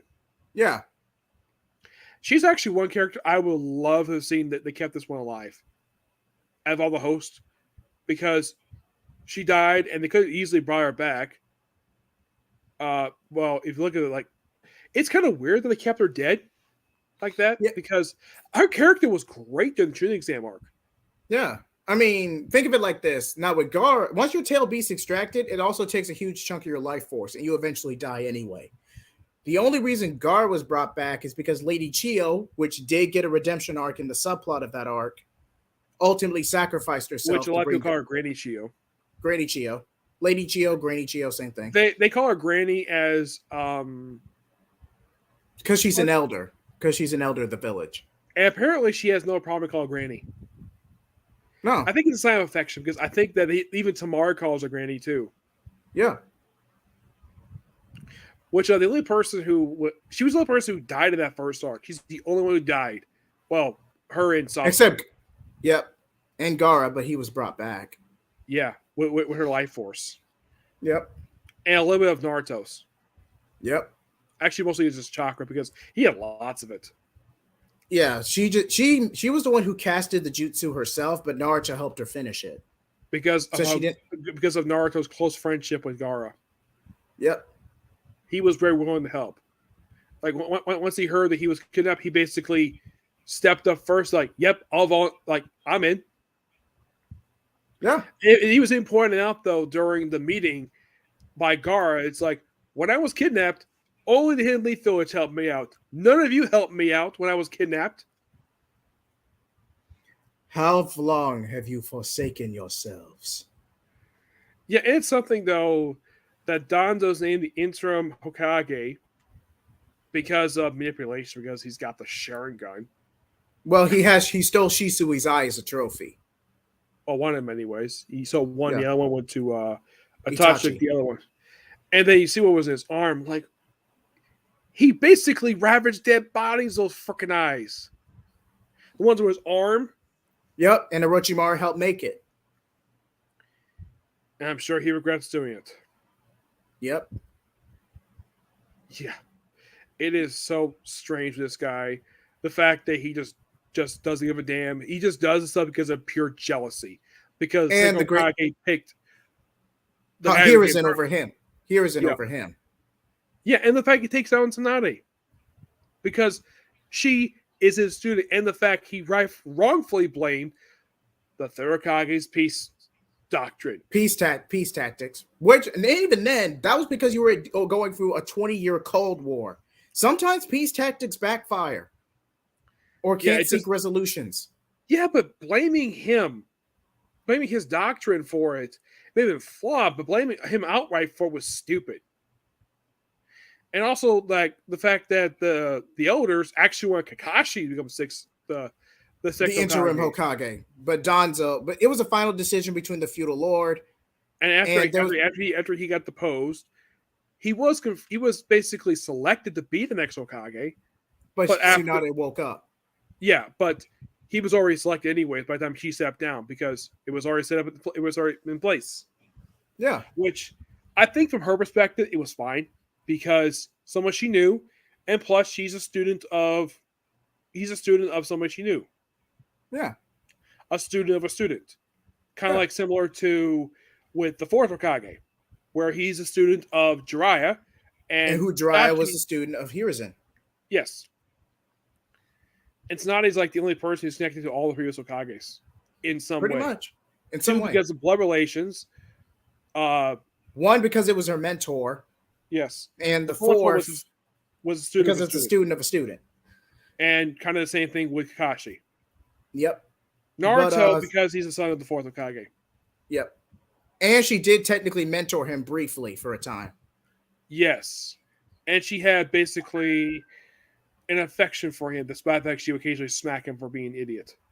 But not as bad as Sakura. But that was more maternal instinct than anything. Yeah. But I will say this about Blue Vortex. The manga needs a rebranding, especially if you're going to get a Naruto Shadow. It needs a rebranding. Blue Vortex. I've never heard. Yeah, because that's the official name. What is allegedly? It might have been 2 Blue Vortex or. Well, some of the ones he recommends basically. I've never heard of these ones. Blue Period, Dimension W, Strongest Hero, Craves Revenge. Never heard of these ones. I think these are random obscure anime. Oh, here it is. The official time skip name is Boruto 2 Blue Vortex. Okay, that's on me. That's on me, guys. Yeah, but I don't know if But that's going to be the official name or not. I'm sure it's probably still yeah, keep the same name for numbering. yeah, definitely. It's definitely we just won't know till next month. We just won't know Yes, till next month. but the question is, what's the hidden link village going to look like post time skip, and how long is time skip going to be? That's another question. Because for Naruto was 2.5 years, but this one it could be 2 years, it could be 3 years. Who knows? Because in the flash forward stuff, Bart looks like it's about 15 or 16, Yep, where he's like it could definitely taller. be this. Yep. Yeah, and they do Go. confirm the before time skip that uh, Kawaki was one game that scar across his eye. Yep.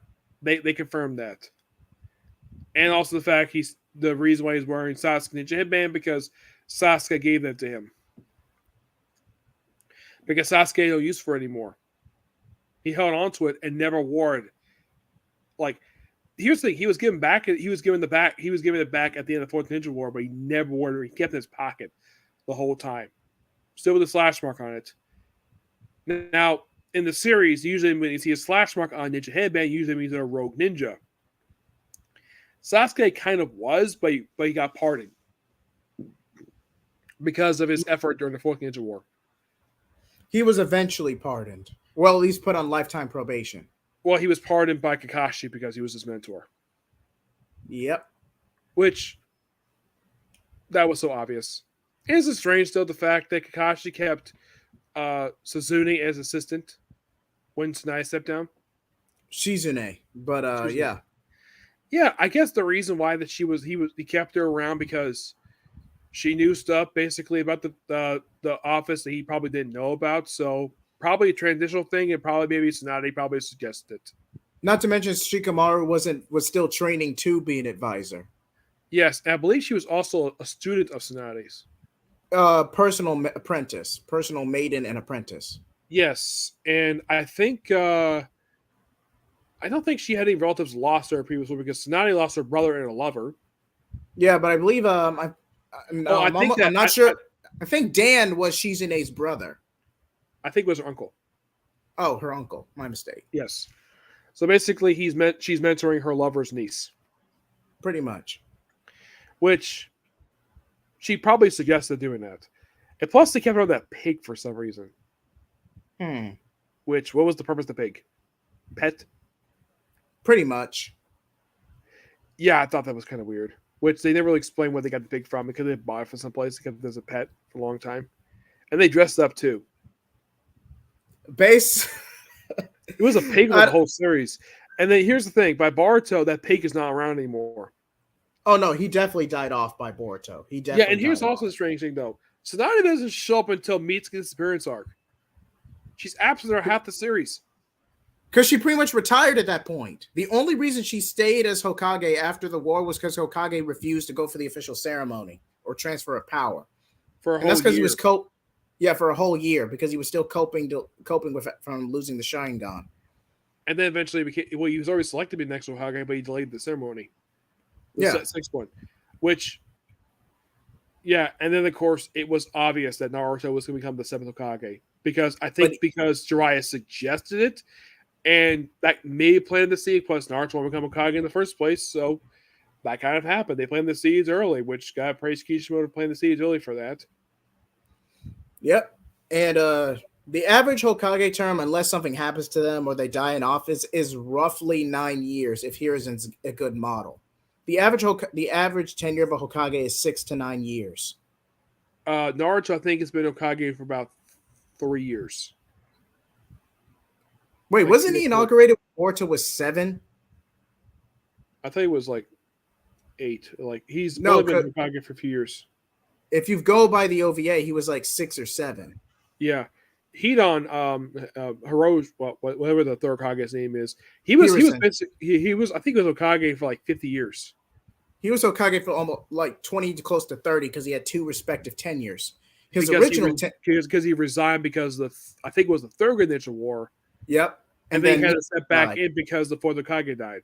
Yep, and then he came back for 12 years before dying in Konoha Crush. So he did a tenure about 20 to 25 years.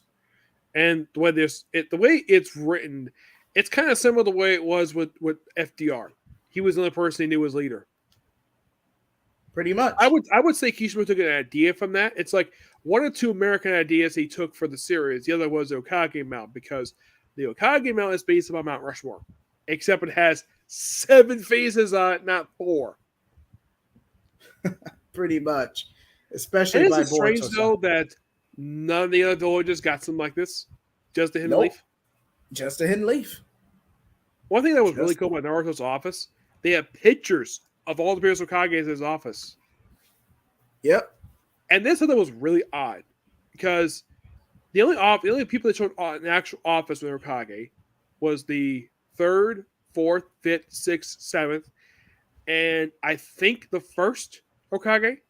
Yeah. But Tobirama never took an official picture. Tobirama's tenure was right in the middle, the latter half of the First Great Ninja War when Hashirama tragically died, and the final battle against the Gold and Silver Brothers just before the Second Ninja War ended. Yeah, and it's weird, though, if you look at the 3rd Hokage, you look at his office, it's like almost like a throne room. Pretty much. You only see it once after he dies, when Tsunade takes it over, and then she moves into the actual office. Yeah. Which her 2 successors basically use it constantly. Heck, it showed a flashback that Minto used it a lot. I think it's the same exact office that Minto used. Mm-hmm. And there's also this sitting room they have in the Hokage. I'm sure it's called Hokage Mansion, but Hokage Tower. They had the sitting room, which they used a handful of times in Shippuden. They used it a couple times in Boruto. Yep. But the only room they showed in the place, there's a couple of rooms they show. One was the room where Tsunade slept, and it was a filler episode. Mm-hmm. They show that in that building, Konohamaru's got an office in the building. Yep. And he's the only Jonin they ever show have an office. I'm like, really? Not even Shikamaru's got an office. I think Shikamaru does have an office. Yeah, but you only see Konohamaru actively in that office, since not a lot of people have access to it. Yeah, one thing I do appreciate about Boruto is that the interior of the place does not change. No. No, it does not even in filler. It does not change. It stays the same. I think they just used the same model during those episodes. Yeah, I think the only ever damage. Here's the thing: it's been destroyed once, the whole series. Yeah. That was during the Pain arc. Yep. When he crushed it with a freaking gravity force. Yep. Which, strangely, only the Hokage was completely unaffected by it. I always thought that was so weird. Despite all the destruction of Hidden Village, the Hokage was the only thing that affected until that flash forward we see in Boruto. To be fair, the Hokage monument is on an incline on very high ground right at the outskirts of the village. I think they also confirm it's made with a very special mineral. That's why it's not affected by a lot of the stuff. I think they confirmed that in Naruto. I think so. I don't remember the name of the material. Neither do I. Yeah, I know they confirmed it's made with special material, which I think it's immune to a lot of jutsu. Mm-hmm. Yes. Is it strange, though, that no one saw the Hidden Mist Village, the actual village, until Boruto? No, because it was branded as the Blood Mist Village the entire time. It was pretty much a police state even after Yagura's tenure. They never showed what the village even looked like back then. Nope. The Stone Village, they showed a few times. Yeah, they had. I would say during this Spirits arc, they show what it looks like nowadays. Yeah. Gave a thorough explanation, but at least they showed it. The Sand Village was a frequent thing shown. Not much in Naruto. I think we shown more in Shippuden than it was. Definitely in Shippuden. If you're going by the anime. In the manga, you saw it a lot, but in Boruto, I think it showed a few times. The Hidden Sand Village. Stone, just that one arc. Mist, a couple times. Those were 2 arcs. Yep. Cloud Village is surprisingly not been shown in this current series. Nope. Only one time in Shippuden, and that was Killer Bee returning and lead up to the war. And it was never seen again. It's still there. Yeah. But they just don't have an active reason to go there. Yeah, it's kind of weird. Maybe anything like that. But as for Two Blue Vortex, but I'm saying that now because that's the only official title we have. That's why I'm saying that. Mm-hmm. But as for this time skip, it has potential. Now, did you happen to catch the Sarda design? No, I didn't see that. I'll give you a minute to look up Sarda's time skip design. I think I've seen like an image of it.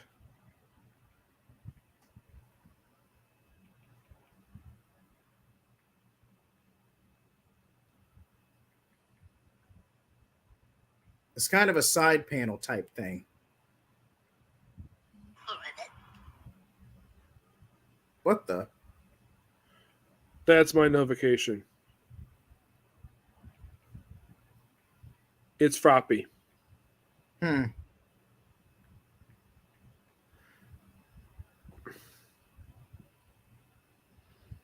Game Rat's got it. Ooh. I don't know if this is actually it. Uh, it's on the Game Rant website where they show Hold some of on, those. let me go ahead and screen share it. Let me go to green screen game rant. Excuse me. Um, it's kind of condensed right here. Just oh, I didn't screen share it yet.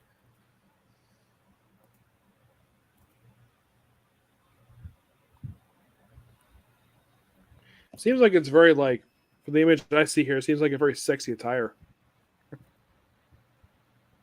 I'm not going to dignify that with a response. Look how she's got a collar on. Yeah, where she's got look at a collar on her. She's got um. I can't tell where her jacket. They show it like her.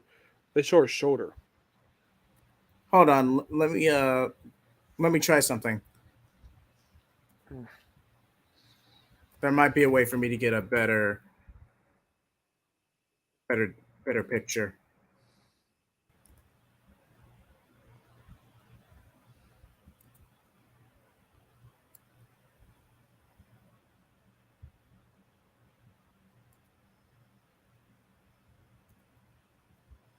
Okay, let me just screen share this.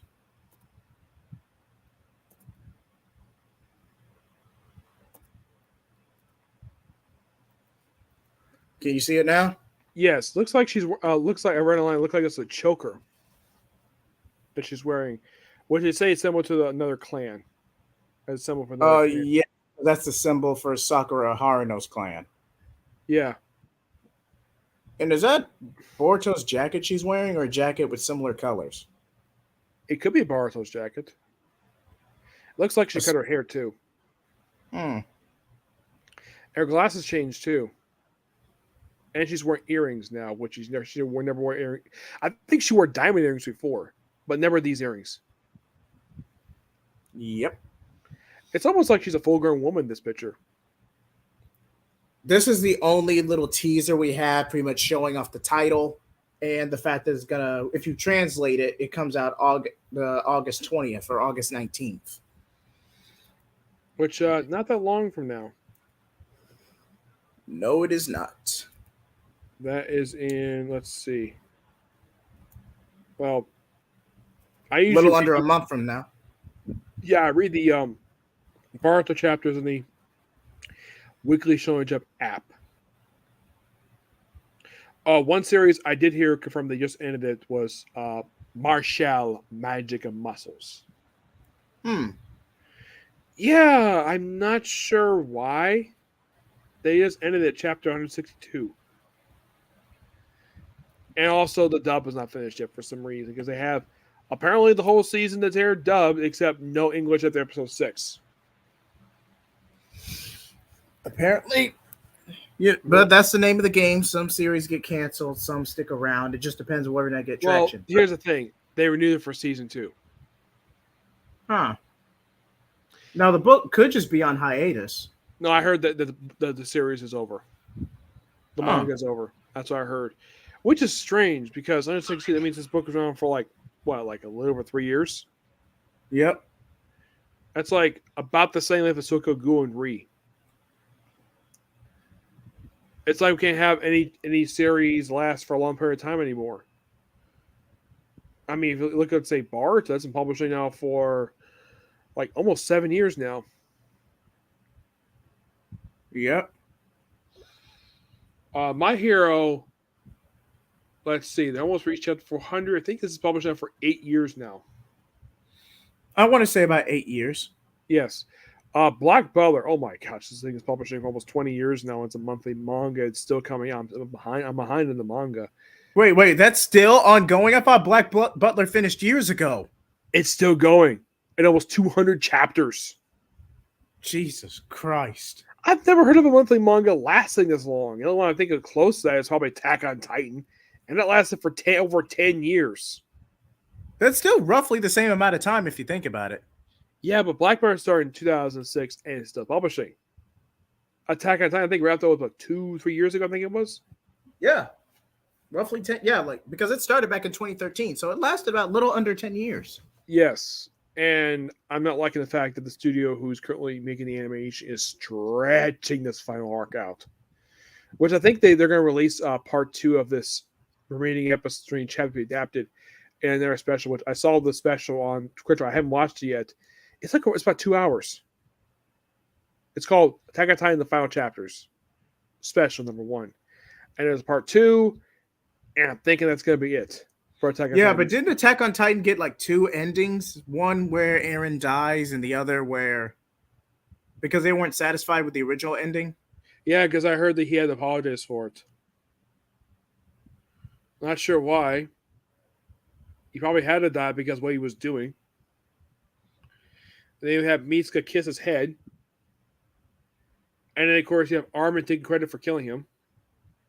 Yep. Which I'm like, that's his best friend. He takes credit for killing his best friend, even though the woman who loved him basically killed him. Which was confirmed the whole series, that Mika's that thing for him the whole series. And he knew. He just didn't care. That was Eren for you, where he basically was like an annoying guy, and then they had the time skip where he's sort of very mopey, and he's like very cruel to people. It's like the time skip changed him for Attack on Titan when they had their time skip, which was like, I think it was he loses his sense of humanity, and not to mention, once you're imbued with Titan powers, you only live for about 10 to 13 years anyway. 13 years. Armin had just got it, so he had still plenty of time. Eren, I think they confirmed he got it when he was 10. So he only had like what, 5 years left? Yeah. Yeah, about he basically was running out of time. The base time was basically on the edge of death for him because he was basically on the verge of dying. Though they did confirm in the series that the 2 hosts before Eren, the one who had the same form he does, he was over the limit by the time he passed over to Eren's father. Which is strange, so Eren names the second son after the guy who saved his life. Isn't that weird? Yeah. Which they never confirmed the reason why he named his son after a former captor of his. Yep. And the fact his first wife killed his second wife. Yeah, Attack on Titan is a very dark story. Yeah, it's also not a series you can actually eat food in front of. No, that's Tokyo Ghoul. Tokyo Ghoul, you're actively going to barf trying to eat food. Yeah, Attack on Titan is kind of the same way too. Because all the Titans eat people. Or crush them, or throw rocks at them, or grind them into paste. Yeah. But the coolest time was Beast Titan. He looked like he was having a lot of fun doing it. Despite like he was a bad guy, he clearly had a lot of fun with what he was doing. And then they try to add all this deeper lore about the Beastman and the Queen, and it's a good story when all said and done, but I hate the fact that this whole pseudo time warp thing going into his past memories. And Eren does nothing to change the outcome or his perspective of the situation. He just becomes a jaded asshole from the time skip onward. Yeah, and it's also confirmed in the series that if you're a royal, you age quickly when you get the Titan stuff. But if you're not a royal, you age perfectly fine. So Eren was never a royal. No, Zeke was Okay. because his mom was a princess Mm. because she was from the fake royal family, but she was still Hmm. considered to be royal. Hestia became pregnant with some random guy, and it was theorized that Aaron had something to do with that, but nothing came of it at all. She just randomly became pregnant, and it was implied they wanted to be have Aaron her eat Aaron in his Titan form, just so he can get the founding, just so that they can get their hands on the founding Titan. Yep. Yeah, it was weird the post time skip stuff. Yep. But I would compare Aaron to Lelouch from Code Geass, to where it's a very tragic story. He ultimately becomes the monster he was fighting against and tragically dies at the end. But at I least haven't seen Kokios. you've never seen Code Geass. Nope. It's one of those series I've heard of. I've just never seen it. Along with Evangelion, never seen that one. Oh, come on! I've seen Gundam. Of course, everyone's seen at least the A version of Gundam. I've seen a lot of the pop ones. The other ones that people like. I just haven't had a chance to see yet. Have you watched Trigun? Yes, both the original Oh, and the current series. okay.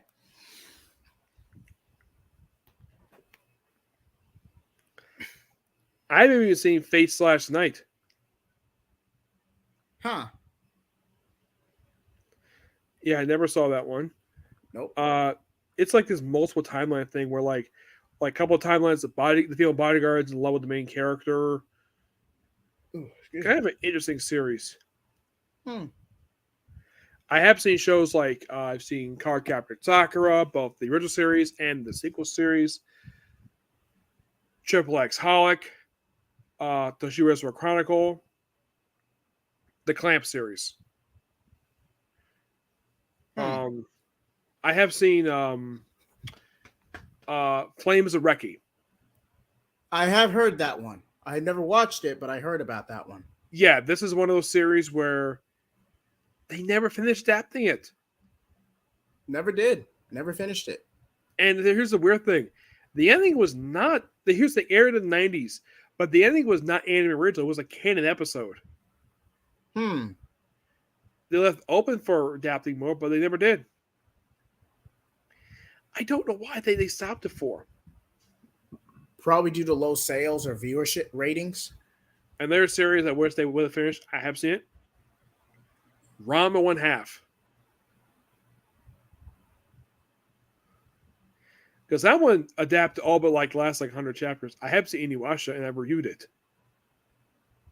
I heard that one was pretty good. And yes, we're still at this at the 2 hour and 23-minute mark. So Yes. I've had streams last for 4 hours before, so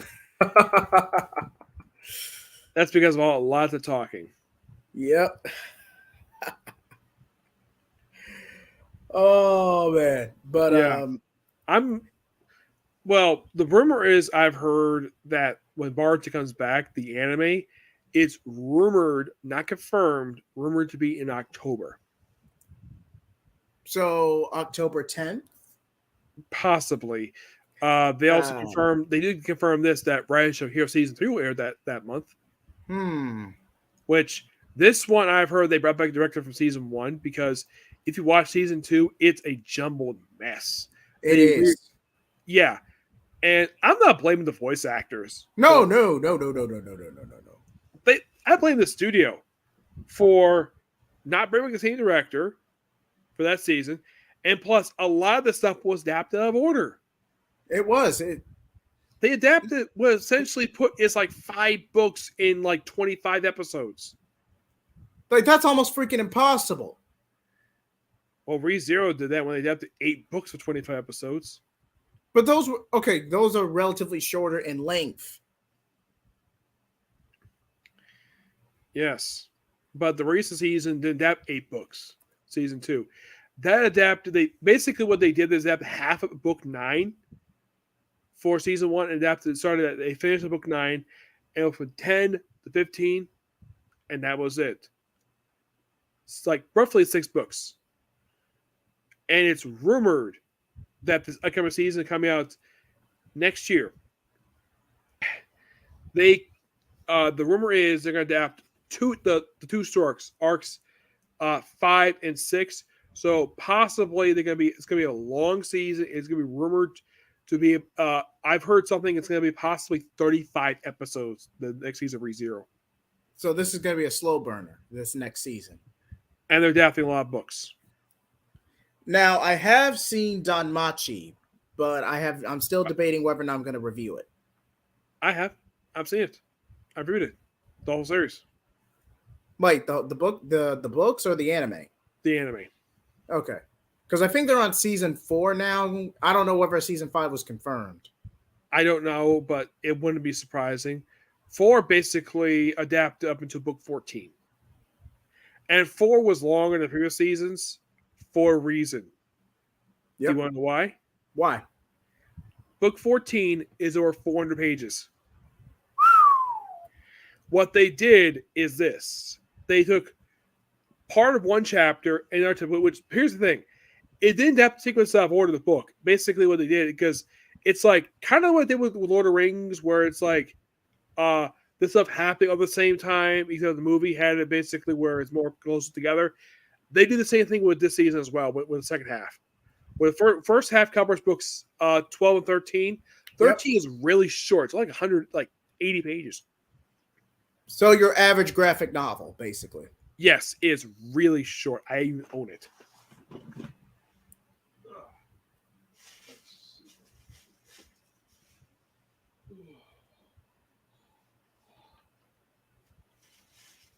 Well, he's getting ready to get that. Now, this is arguably the craziest anime I've ever done. I might go back and do a review on it. Oh, book 13. Nice. This is 12. But 12, my mistake. But this is book 13. Okay, thank you for clearing that up for me. 14. One thing I've always noticed about these covers, they love picking the covers where the female characters have their clothes shredded. Like, look here, for book 13. Ryu. Yep. They love doing this for some reason. Hey, you can't go wrong. Hey, fan service is a Japanese staple. So yeah, this is the 14th book. This book, it took me a while to get through this book. I read it originally. 416 pages this book is. 416. Yes. Jesus Christ. Book 13, the previous book. This book is a whopping, I get the right page here, 213 pages. Okay. Not too bad. You can book 13, you can get through in about a weekend. Yeah. 12. 245 pages. So it's not surprising these two were covered first. And then this book, second half of the season. This took up like 11 episodes, this book. Not the first time I've seen this where you have one book take up that high amount of episodes. They did the same thing for the series, The World's Finest Assassin gets reincarnated in the world's the aristocrats. Yeah. All 30 episodes is that from one book. Book 1? Yes. Wait, and that happens in the first volume? Jesus Christ! And here's another thing. In their series at the same time, Bam's the Hero Party, 5 books in 13 episodes. But here's the thing. They kept everything in.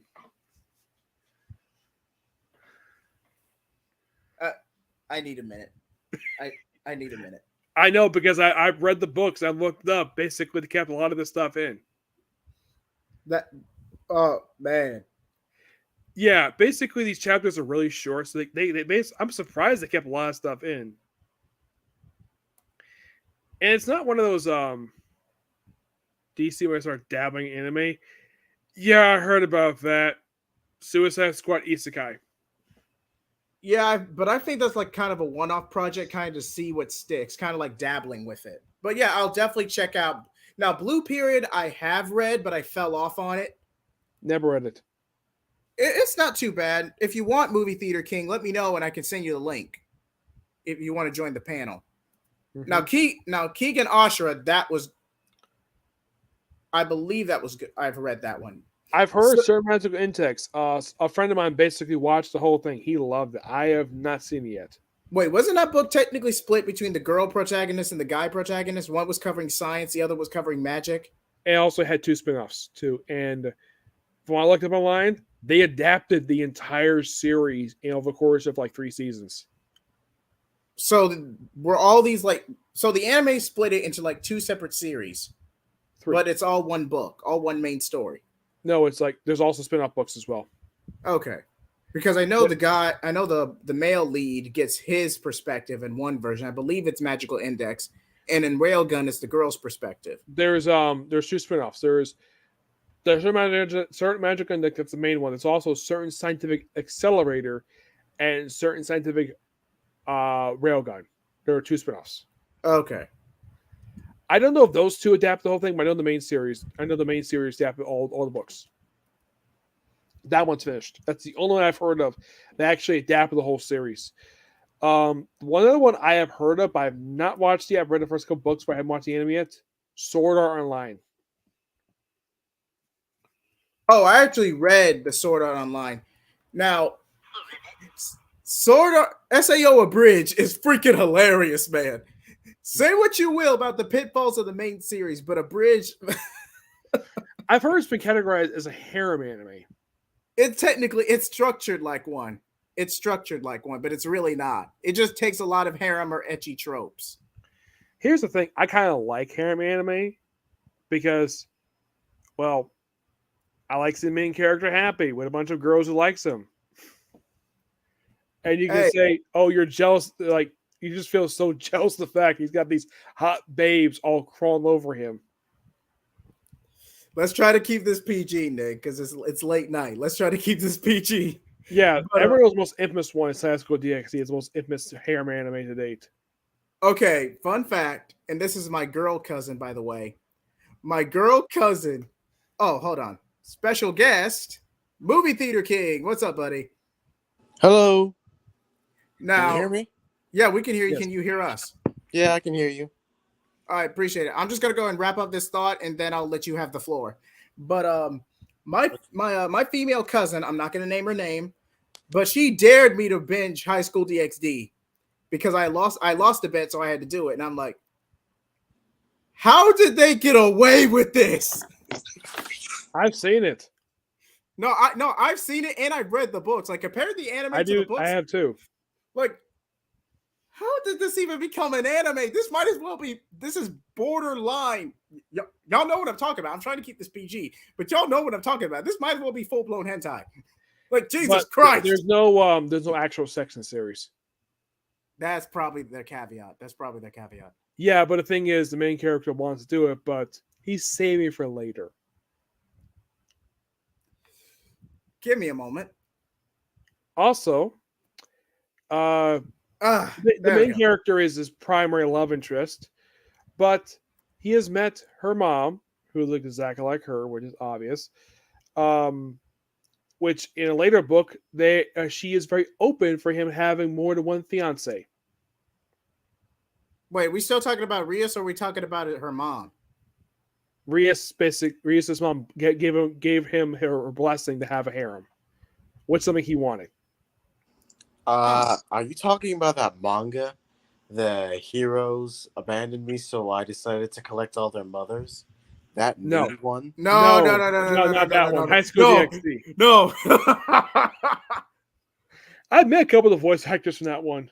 Oh. Though did you know the lead voice actor was replaced for High School DxD? Wait, Issei was recasted? Oh yeah. You want to know why? Go ahead. He got caught with possession of child porn. He got caught. And now we're officially demonetized. Thanks, Nick. Yeah. He got caught and he spent time in jail and he doesn't voice act anymore. You probably could have just put that in the private chat, but I appreciate the integrity. Yes, he got fired, and he's one of two in the last decade got fired by Funimation. The other was Vic Magnolia, but that was for stupid reasons. The other one was justified. Yeah, I think with Vic Magnolia, God, I probably butchered that. I think they just outright didn't like the guy. Do you know who also got caught at the same time with that very same charge? Who? The voice actor for Goku, if I remember. No. Sean Nope. McFarlane? No, wait, No. not Sean McFarlane. No, not him. The If you- creator of Shuri Kenshin. He got Jesus. caught with the same thing. But he didn't spend time in jail for it. He got fined. And his new manga was put in hiatus for a few months because of it. What the fuck? This is late night on J Heat Blaze, ladies and gentlemen. Jesus Christ. Yes, I looked this stuff up. That's how I know this stuff. Thank God I'm a small channel, because I definitely would have gotten demonetized for this. On a better note, Please. I please. mentioned it when I reviewed High School DxD, I brought that up. there's Dimension W, which is a good manga. Never read it. Dimension. Continue. Dimension W is a pretty good manga. There's an anime, but the story still continues after the anime. You can watch the anime and then read the manga volumes to see the full story. One anime I really enjoyed, despite the fact the anime didn't finish adapting the manga, was Rosario plus Vampire. Rosario. I remember that. I remember that one vaguely, but I remember. it. Yeah, was I right met the next to lead. Heaven's I Lost met Property. a few people were on that show where here's the thing. He's only attracted to one of the girls who have a thing for him, and that's the lead. It's implied he has a thing for the succubus who's in the show. There's also a snow woman and a witch, actually 2 witches. And the little girl was one to give him his first kiss, but he does not want to do anything with her at all because she's a little girl. Wait, Rosario Vampire.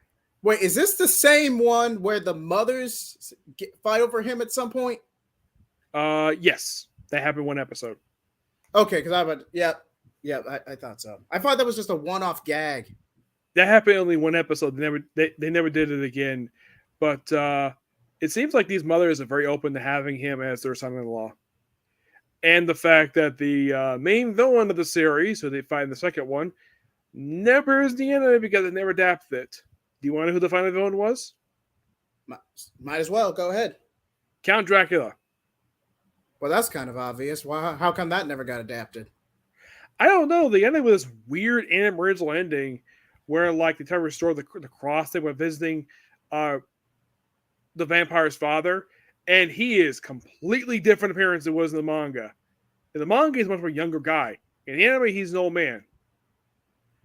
And also because the sister is there as punishment for causing all this, he decides to openly spank her.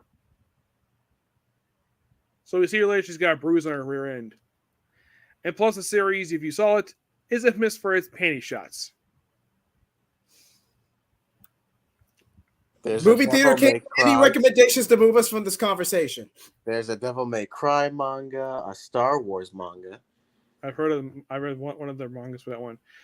Never Devil May Cry. A good one. I really like this one. By the same person who was Zarba's Vampire. Go Supergirl. What's been hiatus because for some reason. It only had about 36 chapters. It's not, let's say, it's not like Reserve. It's nothing like that at all. It's basically where the main character's a girl and where she's hired to be the Ghost Supergirl, obviously.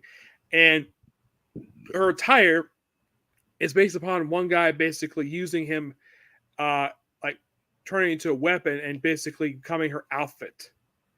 And no, he does not do perverted things to her at all. He just wants her to be her. Basically, he wants to be her servant. And they also have a cat guy there too. It's kind of odd, this one. Heck, they even got a doctor to work for them too, who started as a bad guy.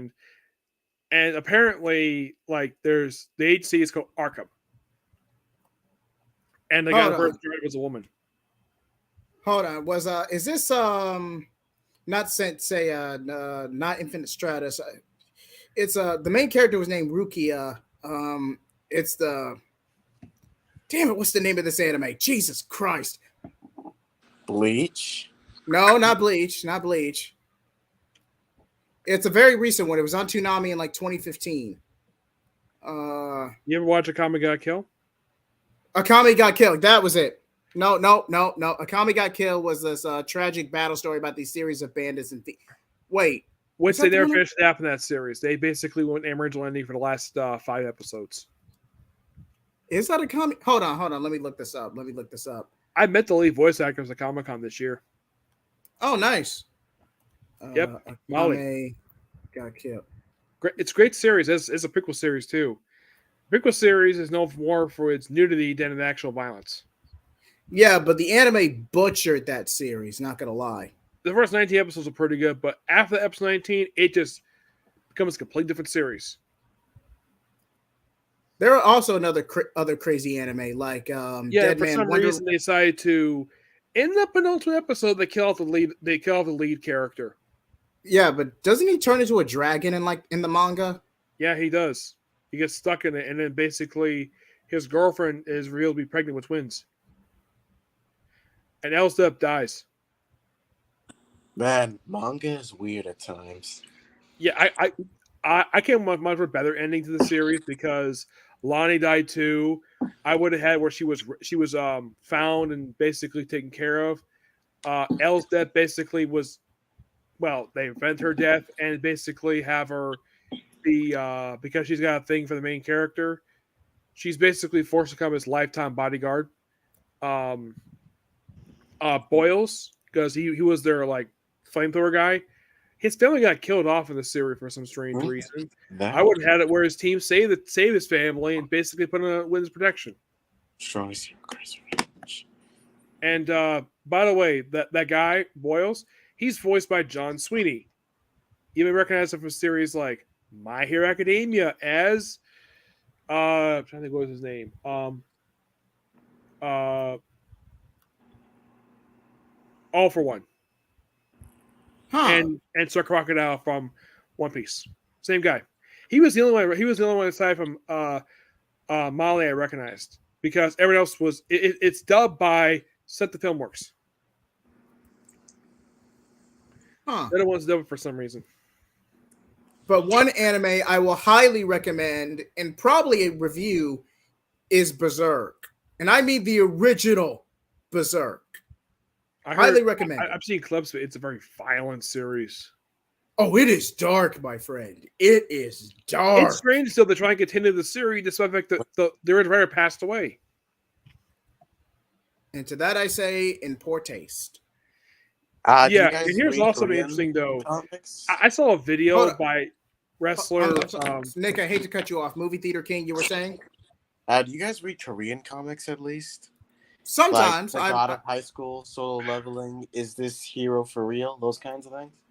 Yeah, didn't they get webtoon adaptations? Some of them. I know God of High School did, but that one basically turned out to be pretty bad because people hated it because of the pacing. I think Tower Ragnarok did too, and I think it was 101. That was it. They had like 3 or 4, but they haven't done any more. Solo Level. I think Solo Level got a webtoon adaptation. I heard about that one. I think I've heard it's good. One series I do recommend. It's really good, and no, it's not Harem or some other series you think of. It's Sarah for the End. I remember that one. Huh. The one where it's sort of a post-apocalyptic future where basically a lot of the world's limited by a virus and vampires rule the world.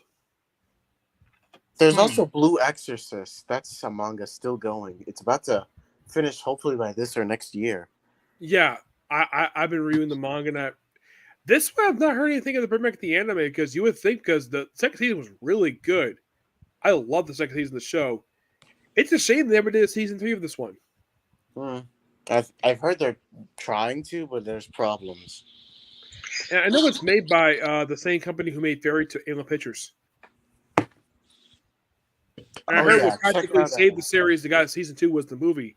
Which movie was a lot better than the latter half of season 1. Oh boy, it feels like they did not know what they were doing when it comes to the latter half of season 1 for Blue Exorcist. It feels like they're like, oh, we have this villain. Oh, this villain. Like they kept changing their mind. They didn't know what they were doing those last episodes. Oh yeah, 2 other manga I would like to recommend are The Strongest Hero Craves Revenge. It's basically a manga. Basically, an overpowered hero saves the kingdom along with his allies, but gets revenge on everyone who betrayed him. because it was the princess who ordered her knights to slaughter the entire village that he hoped to return to, and then the horrible stuff that happened to his sister, tortured and bleh. There's also Pokemon Adventures manga. That's a pretty good series. Yeah, there's one series. Check it out if you want to. It's made the same guy who made World's Finest Assassin Gets Reincarnated in the World. I was suggesting getting into it. I was not interested in seeing this one, but okay, fine. I checked it out, and it's an interesting series. It's called Redo of a Healer, where the main character. Okay. Oh, I'm not I going know to. this It one. just said the main I character know is a this rapist. I only checked out because same creator. I like World's Finest Assassin. I love that one, but this one, I kept like. It was a horror manga that never should have gotten adapted. And they did one whole season of it. I've read the books, and I read online like, yeah, he rapes. He rapes the first girl. Second one, he kind of forced into it. The only one basically was consensual. Was the swords woman, though. It's implied he may have coerced her into sex via a drug. Yeah, I'm officially considered late night at this point. Yes, and check it out if you want to. For this one. There's also I read a little bit of the manga. No, I don't want to read the redo. Nope. Yeah, Nope, I've watched the anime. No. It's not something for kids to watch at all. It's No. Watch it if you want to. No. That's my suggestion. Watch it if you want to. If you like World's Finest Assassin, watch that. That series is awesome. You do you, but do not let your kids read Redo Healer. Do not. Wait, do you already say you had some manga that were wholesome that you recommended, right? Okay. Let's finally get back to the realm of decency. Okay, check out. Here's a good series. That's the May Required as a Slime. That's also a good one. Movie Theater King? Jesus Christ. Yes. Do you have any good manga recommendations? I said all of them earlier. Okay. Whoa. Here's another one. There was one that was I have the prequel book right here. A Frutia from Commonplace to World's Strongest. It's an interesting one. It's basically an isekai, but here's the thing. A whole high school class, along with their teacher, could transport another world to battle demons and other stuff. And the main character was a bit of a social outcast, a bit, where he's protected by this girl who's later really got crushed on him. He gets separated because a couple of students betray him, leave him die, and he gets injured battling monsters. So he basically eats monsters to get powerful. Hair changes to white. I'll see you guys later. All right, have a good one, Movie Theater King. And he runs and he basically wanders around for a bit and frees a girl who's over 300 years old. This would look like a 12-year-old. Is a vampire. And he gets sort of women get attracted to the series. It's one of these fantasy series, like, transport the world, gives a bunch of women. And the only one he's generally in love with is basically the vampire. Later on, he does reveal his feelings to the other girls. But it happens over time. Yeah. It's a good series. It's a bit dark, but not as dark as Redo Healer. Main character is not a rapist. He just basically just does what he wants. One thing, he uses a gun to kill monsters, not a sword or an arrow. He basically makes a freaking gun. He calls Donner. Yeah, there are a lot. Okay, I've actually seen the Aphoreta anime. I've never seen the light novels, but I read the light novels, I should say. Overlord. Overlord. I have watched. And I get that from watching the show because those little eye catching things. They Kurasuba. I just like doing that because I found it to be so fun doing it every time I say the name. One series, check it out if you want to. It's not like we do here. That's something else. Saga Tide of the Evil. Yep. I like Vinland Saga, Eminence and Shadow. I heard that's a good one. Cautious Hero. Cautious Hero's okay. It's interesting, but it only had one season. A shame it didn't get a season 2. Real shame. Soul Leader I'd recommend. Strictly the manga. The anime kind of implodes after Yeah, episode 9. yeah, about 19 episodes in. Yeah. But Which another one that's actually really good, but it's only subbed, no dub for this one for some strange reason. Witchcraft Works. huh. Why does that one sound so familiar? Well, it's made by the same company who made Izaran to Girls Dungeon JC Staff. It's one of the very few manga adaptations they did, but never dubbed. Do not know why. Another one that's really good. I enjoyed it. I didn't like the last few episodes of it. It's made by the same person who did, you know, that new series that came a couple years ago, The Case Study of Thanatos. A really good series. You've seen that one? I've heard of it. I have heard of it. It's really good and it is dubbed. This other series before that, Pandora Hearts. Now that one I haven't read. Pandora Hearts. It's really good. It basically the monster called Chains, and you have this character named Oz, where he's like sent to the abyss to this prison, and he's freed. He makes a contract with this girl named Alice. He makes a contract by she proceeds to kiss him as per contract. And then when she mentions later on to a girl he knew who's like a year older than he is, but maintained the same age over the course of 10 years because of a familiar contract.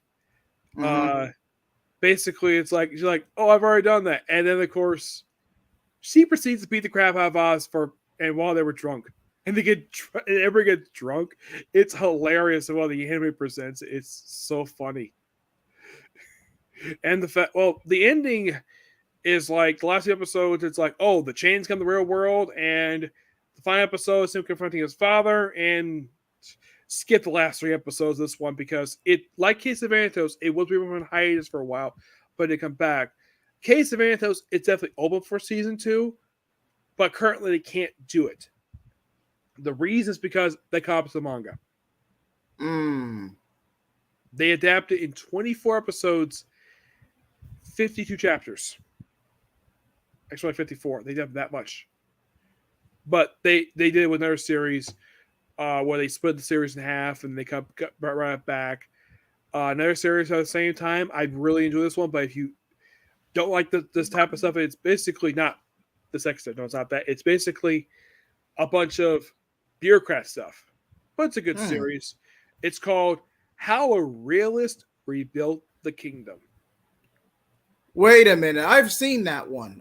I saw it on Hulu. It's good. I own both seasons. I own the whole series on DVD. It's quite interesting.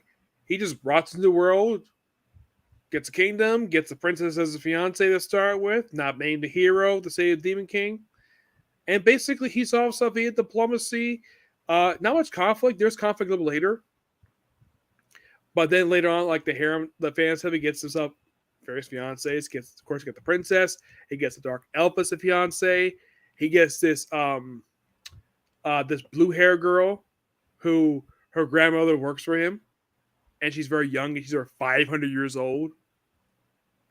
And don't get me started how the manga adaptation depicts her. Basically, her depiction is like very sexualized for a 500 woman. I'm not going to go much into that, but he also gets basically another princess as a fiance from another kingdom that he is forced to annex because people like him better than their previous ruling family because they were dicks. Naturally. And he also gets a 5th fiance in the book, which they haven't done in the anime, a dragon. Wait.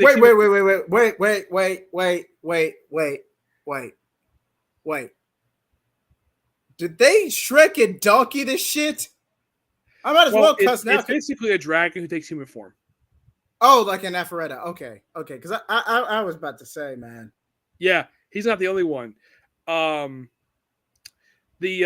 guy who's kind of like close to his age, who dressed him by his first name, who gets the fox girl as his fiance, he also gets a dragon girl too. And her name is Rose. I think his one is it's a black dragon. That's her form. And I believe the name is Nadia. Huh. and I read the book 16, and it's like so fascinating. These books, like, I'm surprised they only adapted in like 20. I think it was like 25 episodes. I think it was. They only adapted 5 books. Yeah, but I think it's being exclusively aired on Hulu, so that It's might on be. it's on Crunchyroll. Oh, it's on Crunchyroll too. I Mhm. saw it on Hulu. So Yeah, it was there at Funimation to start with, and now it's on Crunchyroll, and it's all dubbed. The voice cast. The lead one, I think his name is Alejandro. The one who voices the main character. okay, His fourth fiance, who is the princess. I think that's Jad Sack. Let's look up at the characters here. Let's see what is her name here. Let's see. Lucina is voiced by Alharis Quintos. Aisha is voiced by Emily Fergiro.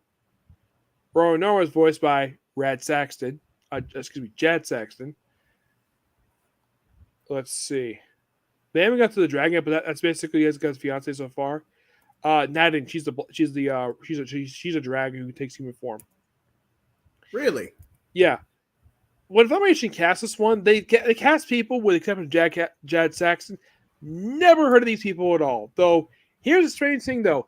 Colin Clickett appears for one episode for this one, voicing a muscle-bound female general from another country's army. Really? Yeah. It was, I think it was episode 12 she appeared in. And she gets mentioned one off episode, and that was it. Oh, and the Juna, that's her name, Juna. She's voiced by Morgan Garrett. Interesting. But what's some other anime we can recommend? Jujutsu Kaisen, that's a pretty good one. Which they just brought back. They just brought back just this month. I haven't watched the current season yet, but I'll watch it soon. But it's a really good series.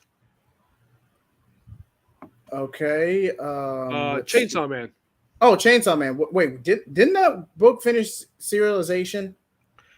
The original one ended, but was brought back. They confirmed the first 92 chapters are basically the first saga, and now we're in the next story arc.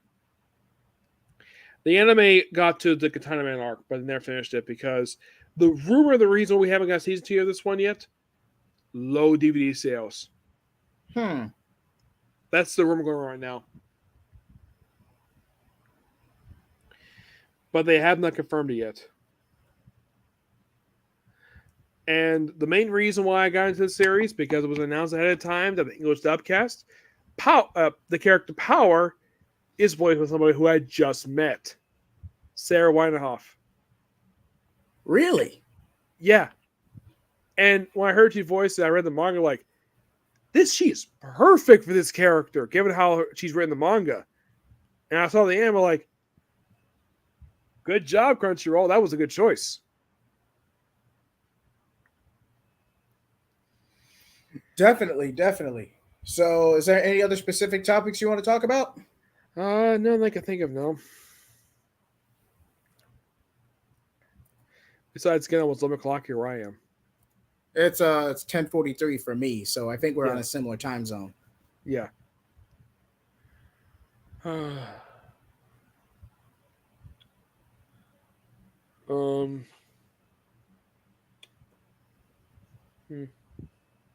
But all right, we can go ahead and get to our final. So this has been a great discussion, man. A bit controversial, a bit PG, a bit rated R, but other than that, this was a pretty good discussion. Well, I don't know. I think I may be the older one, so I'm able to get away with this stuff. Well, wait. You went out for a second. What were you saying? I'm the older one. I'm allowed to go this stuff. I'm 35.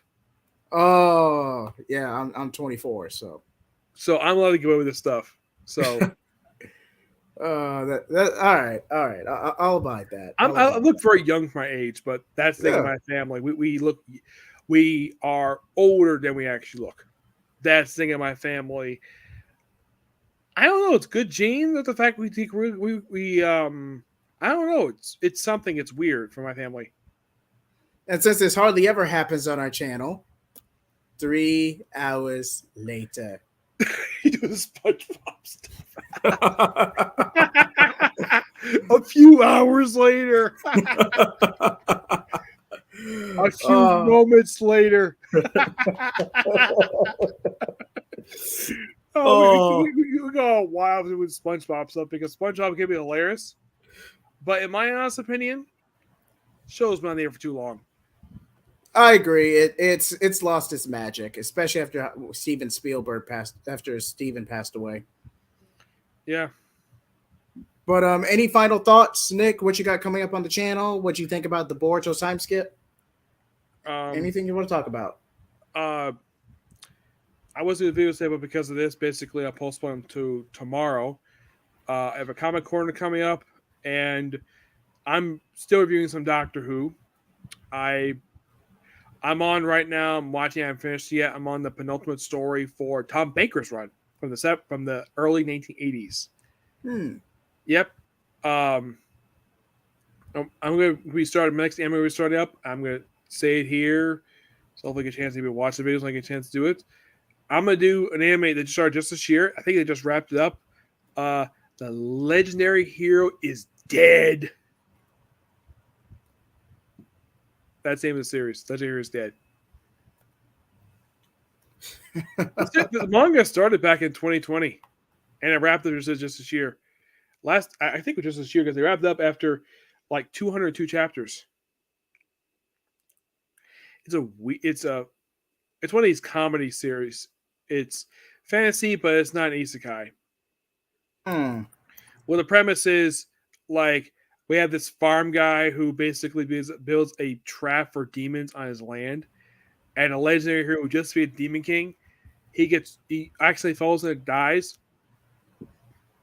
He gets blamed for killing him. So next day he wakes up. He's in Legendary Hero's body because the Legendary Hero's friend, a necromancer, a very thin woman, transfers his soul to the Legendary Hero's body while the Legendary Hero's basically his body is someplace else. And he's way different than a Legendary Hero. He's also got a thing for his childhood friend, which I think that she knows, but all she sees him as is a pervert. But he keeps that basically to a minimum once he became a legendary hero. And also gets a princess fall in love with him too. Who believes in stuff. At one point his head turned to a skull. Because of separately when the legendary hero died, it's weird. I'll probably get a chance to talk more about it and talk about the anime. Definitely. But again, this has been a great and very long conversation. Nick, it's always a pleasure to have you on the channel. I'd welcome you anytime. Just let me know and we can set something up. All right. As for me, I am working on a couple of videos right now, and I'll give updates in the future. But it's getting pretty late here. I hate to cut this short, but like, comment, subscribe, and flame off.